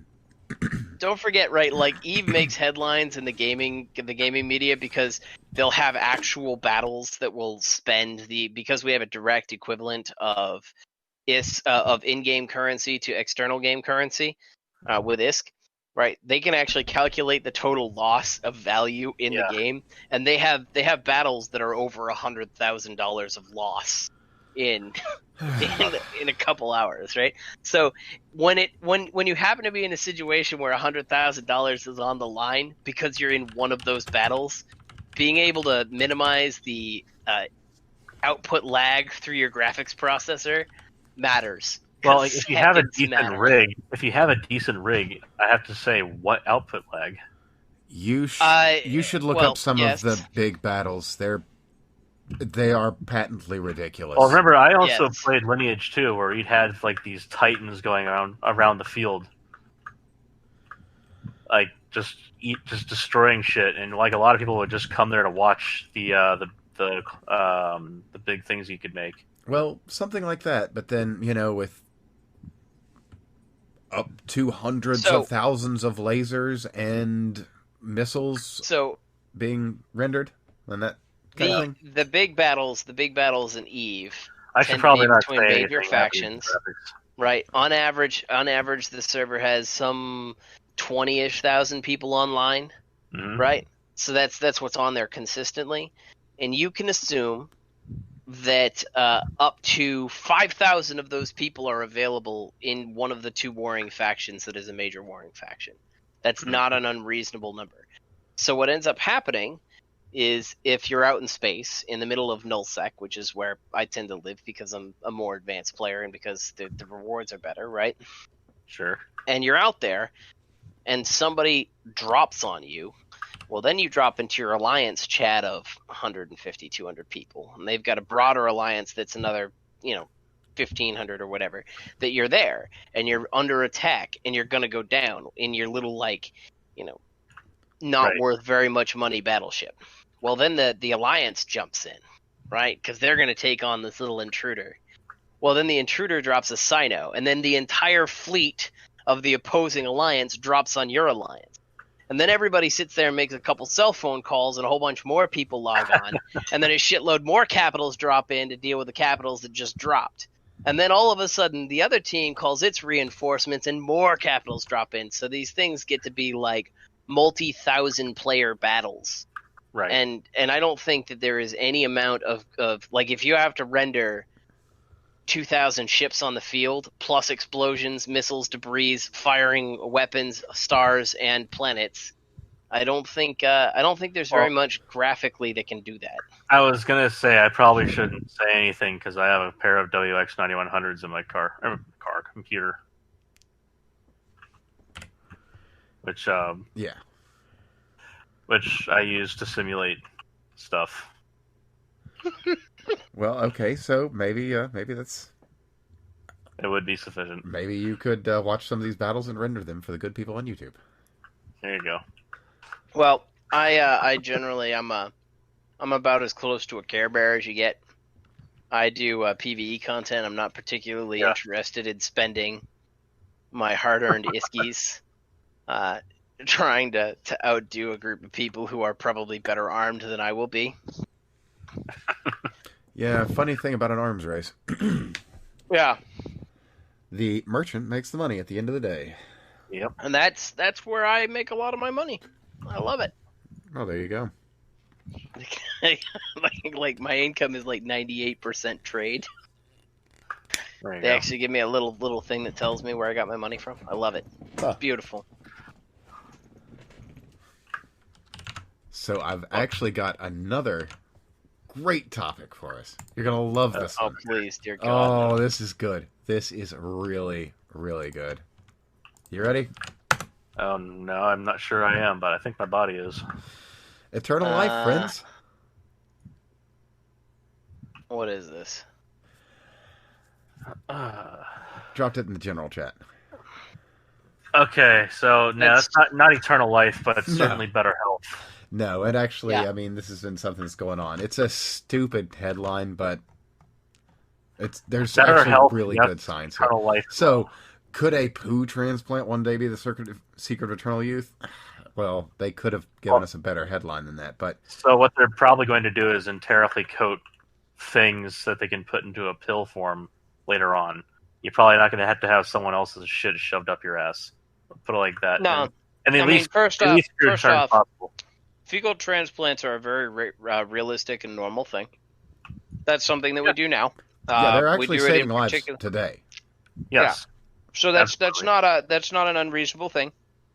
And this is along the lines of a bunch of different research which we found that you can actually increase the cognitive function of the elderly by transfusions of young people goo, right? And I'll just put goo out there as a various category of biological fluids and Yeah, materials. there is actually quite a lot that you can. Well, you youthful can straight- serology is youthful serology, basically. Yeah. Yep. That's so. I mean, we start talking about something like a poo or a fecal transplant, right? And this is actually something that we can talk about as chemies. We're kind of uniquely capable of talking about this. Sure. When Yeah, we start do. talking about from a more technical perspective, you get all of your gut biome typically in the first few minutes of life, because as you come out the birth canal, your mother takes a shit on you, and you absorb some. It's not just that; it's also everything that was already present inside the vaginal canal. Right. So you get a combination of all of that. You get a nice, you take a nice chew on your mother's vajayjay, and then she takes a crap in your mouth. It is. Well, I'm pretty sure way to there put are it. porns that are dedicated to that, Oh God! but that is the reality. So yeah. Until we got to the porn part, I was basically in line with scientific understanding. It's a true thing. There are porns of everything. It's the internet. It's Oh a yeah, wonderful place. it's Rule 34 and all, sure, but Two girls, one cup, my friend. Two girls, one cup. Yeah, I'm aware. Anyway, So in any case, continuing. so you absorb all of that wonderful goop into your digestive tract, and it sits there, and that's pretty much it. That's all you get, right? Everything else, as your digestive tract gets older, it gets basically nuked. You're also a human today, which means that as you get older, it's not just the nuking thing. You also get the part where you have to reestablish your bacteria from, failing to brush your teeth all the way back down to halfway down your throat when you take something like a very powerful antibiotic. That's not bacteriostatic. So any non-bacteriostatic antibiotic, like say the macrolide class, is going to destroy your microflora in your gut, not just prevent it from proliferating, but actually kill it. But I'm going with I'm not going with the really extreme case where we do something like that. But the reality Well, is you start off with if you take your a Z-Pack, that's what you're doing, by the way. So what's that? A Z-Pack Yes. is azithromycin is a macrolide, so it doesn't just stop bacteria from dividing; it kills it. Mm-hmm. So if you didn't know that, that's why you shit water for like a week afterwards. Yep. So when they say take a probiotic, eat yogurt and stuff, that's what they're trying to help you do is replace your mother's poo. We'll put it like that. But for the reality is your body's pretty good at sterilizing everything that comes in. Yeah. Your stomach is Really good at once you get going, your stomach has a shitload of hydrochloric acid, and then you got to go in through the bowels, and there's a whole bunch of bile. So unless you have a growing colony already in your gut, you pretty much don't get anything else coming through, or very little comes through and recolonizes. So when you take a probiotic, you're taking a pill that's microencapsulated, which is what I was just referring to earlier. Right. That prevents your acid in your stomach from destroying the bacteria. Right. So it has a chance to survive into your intestines. And that's what they try to do with those things. But when you start talking about something like this, right, the reason that we have these bacterial colonies in our gut and why they're really important is they start breaking down. Like, we're actually really only good at absorbing, I think, sugars. Well, so we can absorb plenty of vitamins and stuff, but what we can't do is produce them. Right. Generally, and we're not particularly good at breaking down proteins into the amino acids, and we're not particularly good at breaking down fats. A lot of I can't remember which B vitamin it is, but a lot of your vitamin B, it's the pyruvate stuff, whatever the hell it is, pyridinium hydrochloride, which is related to one of them. Anyway, that one's not right. But regardless of my brain fart there, one of the B vitamins you basically don't produce by yourself. You have to have gut microflora to produce it, or you have to get it in your food. And our bodies are really good at letting the gut microflora that are good for us survive, and the ones that are not, we kill them. So, right. Part of that's also the gut microflora, right? So we have the gut microflora that you get from your initial fecal donation from your mother. Yeah. Train your immune system to recognize everything else as a foe. Basically. So when you start talking about like salmonella poisoning, the reason that you get salmonella poisoning is because all of a sudden you've got salmonella that's got a slightly different genetic profile, and that's what your immune system attacks because you already have salmonella kicking around in your gut. So the other thing is that the other variant, E. coli is the big one. The other variant of salmonella that is present also produces its shit is a couple of gut irritants basically. And it causes you to have loose stool because your body is saying, all right, fuck the absorbing water step. Let's just go ahead and get rid of everything. Right. So if you ever wonder like why that diarrhea response happens to a lot of these different bad microbes, it's because your body says, skip that step, get it out. Yep. And it's just purge. Because if something's made it through, again, the hydrochloric acid bath and the bile and all the other stuff, it's potentially dangerous, right? Because it can colonize, and you don't know whether it's friend or foe. So we operate on a friend or foe system, and anything that is not friend gets a fiery purge. Yeah. Yeah, the human body is a surprisingly unaccommodating. It is very interesting, especially like you go into blood types. That's why we have issues with transferring blood of specific types to other types. That fiery purge, what's happening there is your body is digesting your own asshole. So, just by the way, if you're wondering what that horrible feeling is, that's what your stomach does to invaders. Yep. So in any case, the downside though is what we know from bacteria and from cells is that they actually kind of have limits to growth, so to speak. They have the same kind of thing that we do with our telomeres, right? So if you're only getting your initial bacterial colony from your mother, right, and that's it, and it's just sitting there forever, then you're not getting any refreshes, and the only stuff that's growing is constantly eroding the telomeres, and so most likely your fecal colony, by the time you get older, is not as effective, or it either ages, or it's going to be not as effective, or it's going to have some of the like unique little things that's slightly out of whack because you were a naughty child and you ate all the ice cream that you shouldn't have. Well, I mean, ice cream is just good for you. What I'm providing an example. There's plenty of Why other things would that you can why eat would that you ever pronounce ice cream? What kind of mean person are you? Ah, I don't like sweets.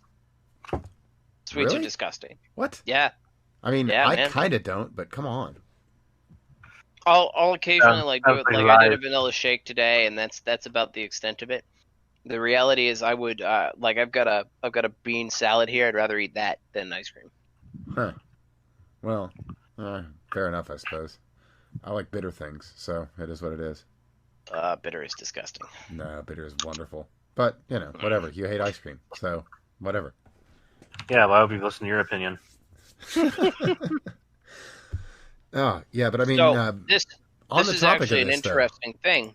When you start talking about technologies, this is actually very similar to some of the problems that they have with like trying to get biodiesel from algae, because Yeah. the algae colonies will strip out the extra lipid production Yeah. genes, and they're just not as effective at it because the bacteria that are efficient in the environment that they have don't use that gene, and so you actually get a degradation of the colony that you start from what you started with.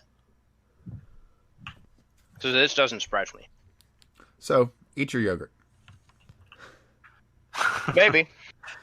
I mean, the thing is that we're just kind of getting into understanding a little bit about our microbiomes, and so there's a bunch of different things that if you dig into some of the new research. Oh, yeah, there's some really really wild stuff out there, but there's some really solid stuff out there, too.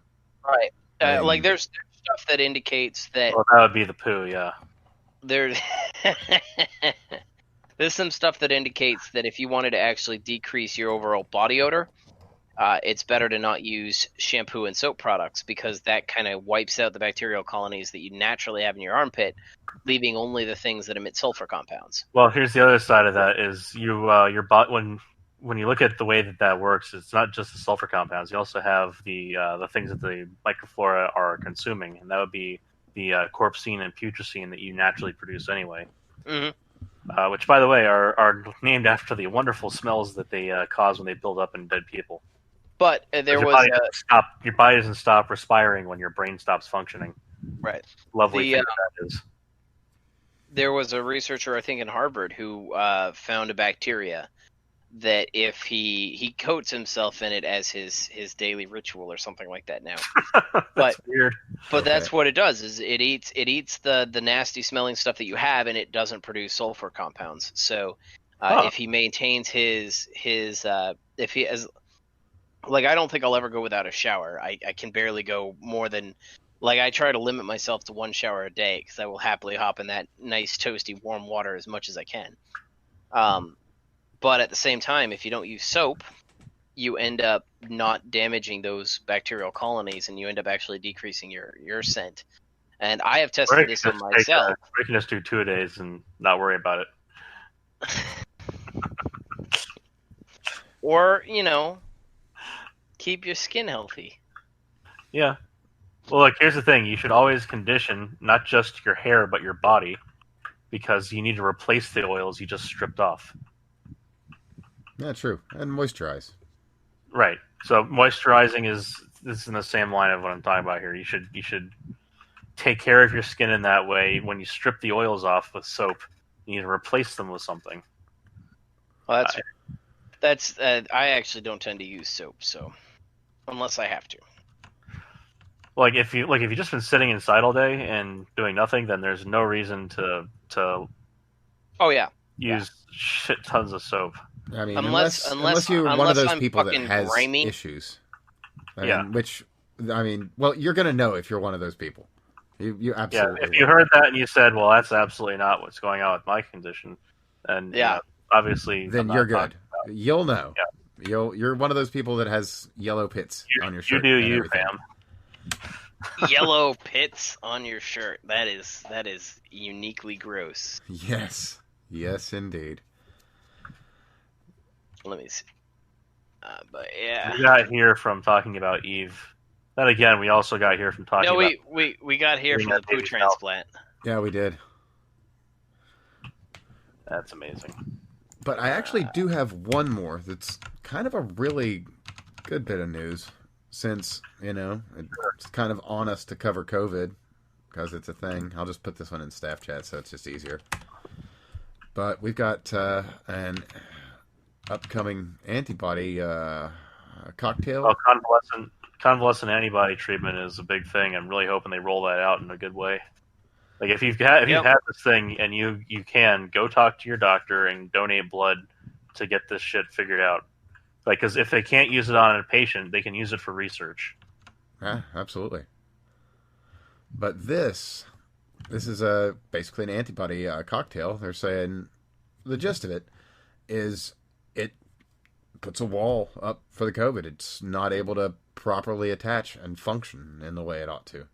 Well, that's the way antibodies are supposed to work, is they attach through receptor sites on certain proteins, not only alerting your immune system to their presence, but also disabling them. That's the primary way that it's evolved over time, is not just to identify it, but also to disable it. Just think, soon, in the next week or two, we could have President Trump donating his plasma to keep all of these Democrats alive. Oh. And there would just be so much joy that this would make in my life. Well, like, if he came out and said, I will donate my plasma for free, it's going to be huge. You'll all be saved. I would just die. It's going to be huge. Take my plasma. Folks, we have the best plasma. The plasma you've never even seen. Plasma like you've never seen. It's the best. The best plasma. The Chinese are dying for my plasma. Literally. God. That's so stupid. It'd be perfect. It would make me so happy to see him run on that. Like, just watch them try to shut down an entire other avenue of research. Yeah, that shit where they're just like, well, we can't do this. Like, yeah, get fucked. Yeah, that is an interesting one. When he went kind of all in on the convalescent plasma, nobody really said anything about that one. Interesting. Well, it's important. It's that's a more experimental thing because you have to you're doing the antibodies thing, but the idea is that you're not filtering them out really. You're just getting rid of any of the blood cells and platelets. So the idea is that if you get rid of the blood cells and platelets, you don't have any of those antibody interactions causing agglutinin between different blood types. So that's the transfusion problem that was alluded to earlier. If any one of the antibody combinations are off, then you get agglutinin, so like coagulation, but without meaning to do it, and that definitely screws the pooch for your day. If you have your entire blood system start clotting up on you, it's kind of a shit time. Yeah. The antibodies in blood are again another one of those friend or foe systems. Big so time. As an individual who is O negative, right? So the antibodies that you have, they actually the people who have antibodies on their blood, they actually provide some resistance to certain diseases.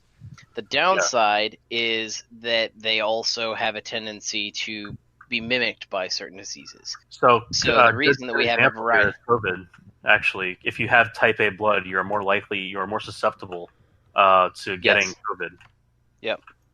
And if you go through something like type O, which I have no antibodies in my blood. What that means is that my immune system recognizes anything other than nothing as foe, right? And so everything that has any form of antigen on it whatsoever is automatically eliminated.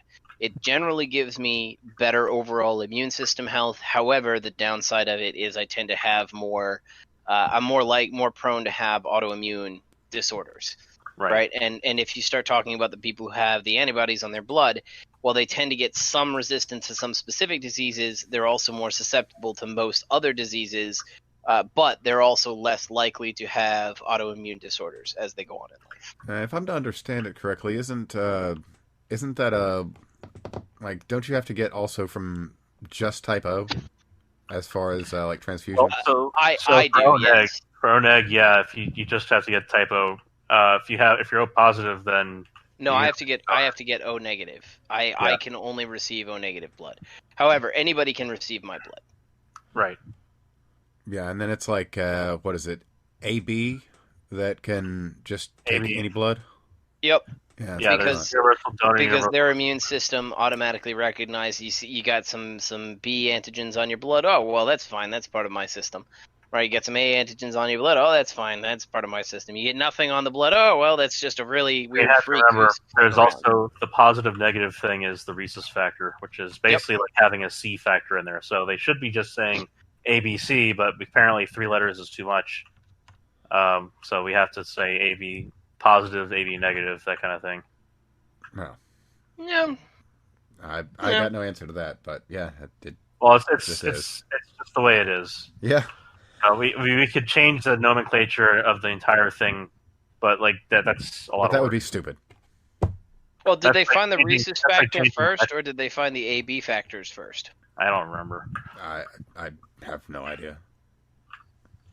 I'd have to dig into that, but Yeah, that's totally beyond the scope of anything I've ever actually done any research on. So I mean, I really couldn't I say. was really interested in it for a little while as to whether that was, but I can't remember who found what first.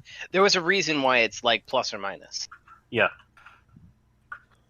I know like there's a reason for it. It's just at the same time, it's like saying we should change the U.S. to a metric system. It's like, why the fuck would we? Yeah, we have a perfectly functional system, basically. We have the freedom system, and that's all I need. Yeah, I mean, do you really need something other than freedom units? I don't. Well, do you need something other than in the freedom? metric system. I used to believe in the metric system, but as I have grown as an engineer and come to realize that the English system is based on biological units of measure, I believe that for design and construction projects and all the other stuff that we have to do, it's actually more functional to do biological units. You're an engineer, which means you're units agnostic. No. Which My units are unitless. You pick your favorite units. You pick your favorite units, and you use them when you feel like it. The rest of the time, though, you're dealing with a customer who has a unit's preference. And which, for that, by the way, okay. By the way, when we started talking, I was talking to you about the master's class. That's the thing that pissed me off the most, is that like if you don't put units down, you can't just write the answer and be like, yeah, this is what it is. I actually have to go put units down, even if there are no units given in the problem. Huh. I have to assume units. High level math. Good times. Yeah, well, no. That is why I never really continued with the high level math. As interesting as some of it is, it's just such a fucking chore. I gained more appreciation for math after I didn't have to do it for school than I ever had while I was in school. Oh yeah, no, I've learned course, so much more about math, like having not had to learn about any of it since school, that it actually sticks. Which is funny. Yeah, well, I mean, it's not that funny. You know, if you've got passion for something, then you're going to care. If you don't, then who gives a fuck? Well, actually, it comes down to how we teach math. Let me see if I can pull. So what you're saying is we need more witch doctors in math. No. There's an excellent Hey, I'm back. essay. Oh, There's okay. an Well, excellent then essay. surely you'll agree. We were just discussing how we need more witch doctors in math. So. Okay.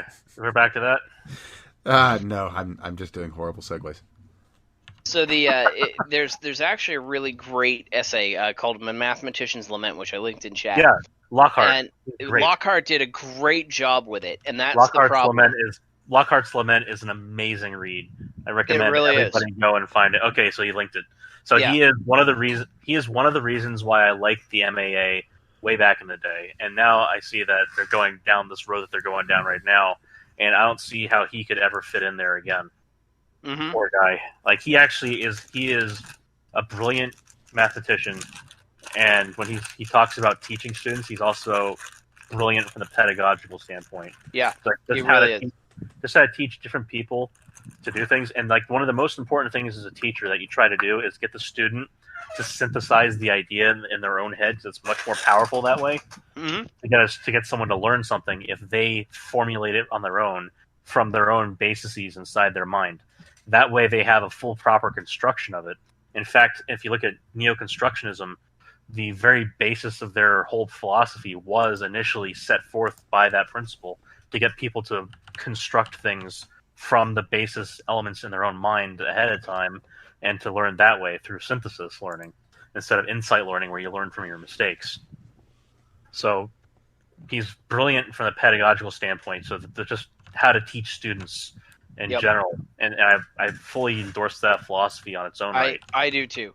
But that's one of the downsides with how we teach math nowadays is we basically, like, it's an art, it's a language, and we should be teaching it like that. Yeah, but instead absolutely. we basically do all of these fundamentals, and no kid from kindergarten all the way up into college has any fucking clue as to what this stuff is actually supposed to represent. It's not until you get into your, like, right. So unless you start talking about getting into your sophomore or junior level college classes in engineering or physics, you have no idea what this is doing. Right, and it's sad. So I learned a lot of the math that I know on my own, and I'm glad I did it that way. Otherwise, I would probably not be as successful with it as a language as I am right now. And it is a language. If you don't teach it as one, imagine having someone teaching you your ABCs by rote and never learning what a word is for years. Yep. Without anybody telling you words, without speaking them around you. Right. You know, just imagine, like, because that's the main difference right now that you see is that you go home, if you're a kindergartner or preschooler, and your parents are talking to you using words. So you're going to have that stuff surrounding you, regardless of what happens. Right. And it's just that kind of inundation learning, that immersive learning environment, is not the same with mathematics the way we teach it, and it's a tragedy. And when you start talking about when you talk about mathematics and language, the reason mathematics is a language is it's a way of describing a difficult conceptual thing to speak, right? The derivative or the integral is, we can talk about it as being a Riemann sum or something like that, but the reality is it's a rate of change, right? That's what the derivative, it's a rate of change with respect to something else. Well, and it's incredibly important to understand how that stuff works. The way that these things work, and the way it's described properly, is what's called a truly context-free grammar, or a truly, basically, it's a pure grammar.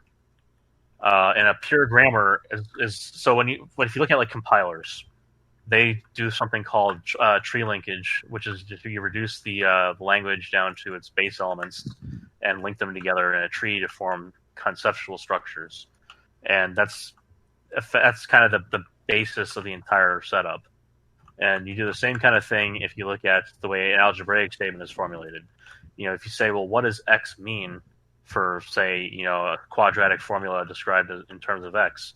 It doesn't matter what x means necessarily. It matters what x is doing in the statement. So the statement is the meaning, and that's how that's the reason it's a pure grammar. So you don't have to have, like, a noun to the verb there. It's the kind of thing. And if you don't teach someone that this is what's going on, you don't give them examples. If they're not an inductive learner, that they're not going to really grasp that the context is irrelevant. Well, it's kind of like you're teaching people a bunch of words without giving them a framework of. Well, that's the thing, language. It's the opposite of that when you're talking about the math part of it. But it's the same principle. You're giving them half the story. Right. So, if it's a pure grammar, that means you don't need the words. You just need what the words do to interact. So the structure is important there. But so, like I said, it doesn't matter what x is. X does something in a quadratic formula. Right. And the problem is that we teach like how to process it through without requiring students to kind of think about how to frame that. Right. Right. So if I turned around and I wanted to do something like I think one of the greatest basic experiments would be to design a system and project where a ball is going to fall when it falls off a table, right? A rolling ball on the table falls into a jar, right? And you could turn around and you can calculate the exact position on where to place that jar such that the ball hits that jar every time. And every single time. And that would be an incredibly powerful experiment to teach people what the value of math is, because they can describe how fast the ball is moving. They can use a basic equation for ballistics in a gravitational field to calculate the time, and then they can plant that jar based on how far that ball will travel over a certain period of time. And that's the kind of thing that's amazing that you can do with math. But at the same time, we sit there and stick kids for a year memorizing a 100 tables and stuff on the times tables. Yeah, like times tables are important. Don't get me wrong in this, but you can get that in context. I think that I would rather teach them FOIL, and then give them like a handful of things, and have them solve problems with FOIL using that method. Because you could probably cut that down to. I actually did it out once. Well, so here's my point is that you'll learn it by rote, by using it more than you'll learn it by just staring at it. You'll eventually learn it for a test. It'll come back to you better if you're using it in the sense that you actually need to. No, at the end of the day, really. If we try to train kids and tell them to memorize 4 times 4 is 16, right? As one of 100 variations of number A and number B multiplied together equal number C, right? Right. All we're doing is basically maximizing your memory knowledge. But if you turn around and you start giving kids problems that tell them how to solve these things that are like 4 times 4 equals 16, the end result is that after you've worked through 30 problems with this really long and complicated way to get the answer of 16, now you've got this, you're just going to memorize that 4 times 4 is 16, and you're going to memorize it because why would you waste your time on that with the next problem? Well, so like the point is that's where it comes down to. But the point is here that it's not just that we have a specific set of numbers that are going to be important to learn like that. It's learning by rote through learning these other problems is going to engage the memory better. And when you start talking about which way should we teach them first, the other thing you have to consider is that the way that people are using their minds has changed significantly since these methodologies were really mass introduced.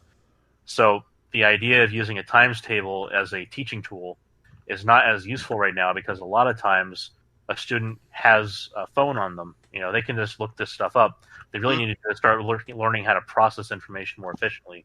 And so that actually does speak to what you're just mentioning here with teaching them FOIL instead. My point was that they should learn times tables, but they should learn them as part of this other types of learning. This need to learn, like first FOIL or how to use other types of formulae. Long division and long addition and subtraction. Like these kind of compound activities should be used, and they are demonstrably better than the shit that they tried to put in with the Common Core stuff. Oh, that was so much garbage. A whole different like land of hell all to its own. I tried answering, like, as a kid as a dude who's going into his master's in nuclear engineering. I took a look at this 12-year-old's math assignment for my buddy, and I was like, "What the fuck is this shit? I have no idea what the fuck you're asking or what the answer is." Well, the problem is they're asking, like, they have an entirely new language around the problem. Yep. Like, so they've created their own language around the problem to specialize into that, which is entirely based off of an incompetence. What you do first is you baffle your employer by giving them a language they no longer understand, and then you say that it's very important until they keep paying you. That seems like a pretty accurate description. Yeah, it really does. And it's partly done out of this new wave of neo-constructionist pedagogy research. And again, this neo-constructionism, it came from a good place, but it is entirely now driven by this Marxist ideal that you can completely deconstruct an idea down to its base elements. The problem is they never allow a base element that makes sense. And they never stop. If we know that we can go subatomic, for example, when we're doing particle physics, but we also have a decent idea that when we start talking about particle physics, we don't need to start describing every interaction at the macro scale in terms of it. So when you go down to the supermarket and the cashier says 875, you don't say, "Well, let me count the atoms." they're going to stare at you like you're a crazy person. And they should. Listen, if you're a chemical engineer and you don't at least one time go down to the grocery store, let me tell you how many atoms are in that apple, right? No, that's You're not- completely you're not- different, though. That's completely You're different. not doing your No, job. that's an asshole flex. That's a different thing. Yeah, completely different. I mean, and I fully agree with you. You absolutely need to do that asshole flex so that you know what the feeling of a hand on your face is. No, I mean, that's a good point.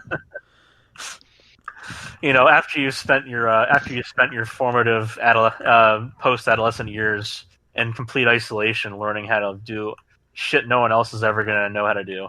Yep. And then of course Your you first get into social contact has to be getting slapped. yeah. Probably by You some know- dude who's 14 and wondering what the fuck you're talking about. You know what? I think that we should all promise to go to McDonald's and order Newton burgers, because that's about what it works out to be. So is that a unit of burger? It's a unit of force. Yep. It's the only force that matters. Bite So- me, Star Wars fans. a quarter pound cheeseburger is roughly about the same as 1 Newton of force. Yeah. Just about. Huh. So 453 grams is a pound, and so a kilogram. So yeah, so you have a certain acceleration. So it's 30 feet per second or whatever, feet per second squared rather, 31 feet per second squared, and then you have your certain amount of mass. In this case, a quarter pound. That's roughly equal to 1 kilogram times 1 meter per second squared. Yep. Just Wow. about. Huh. Or you It's can nerd take on. your 450 grams, right? And you could just multiply it by 10, and that would be really easy. That'd be a very But- big burger. Well, I mean, 450 grams divided by 4 multiplied by 10. And it comes out to roughly be 1 Newton. I don't know why the hell you're talking 32 feet per second. You're just going to be confusing people. That's their Yeah. problem, really, isn't it? Yeah, no, I'll vouch for the confusion. 32 so 32 feet per second is the acceleration that you experience per gravity in English units. Yep. It's also equal to roughly about 9.82 meters per second. So if we're talking about newtons are generally going to be your SI units, and because they're going to be your SI units, all you really need to do is grams into meters per second. So it's much faster to do it my way. And he went off on this really weird Yes, tangent. it did. 30. So quarter pounders is a unit of force. Well, Quarter pounder is roughly equal to 1 Newton. any weight is a unit of force, or is in units of force, rather. That's the one thing that I hate about English units is how they handle mass versus weight. Well, yeah, pound mass versus pound force is annoying. Because nobody talks in terms of pound mass and pound force. They talk in terms of pounds. That's exactly right. And then It's nobody wrong. wants to use a fucking slug as a unit or stone. Unless you're in England. And in England, they'll talk about, oh yeah, I lost a stone this year. Oh, well, shut the fuck up. I still don't know what a Get stone my is. fish and chips and leave me the A fuck stone alone. is about 20 pounds.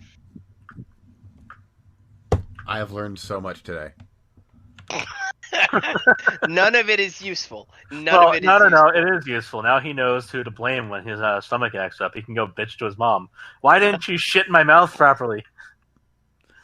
You know, I was after that. I was gonna go and find a picture of 2 girls, 1 cup, and I was gonna post it in staff chat just so that we can all revel in the enjoyment.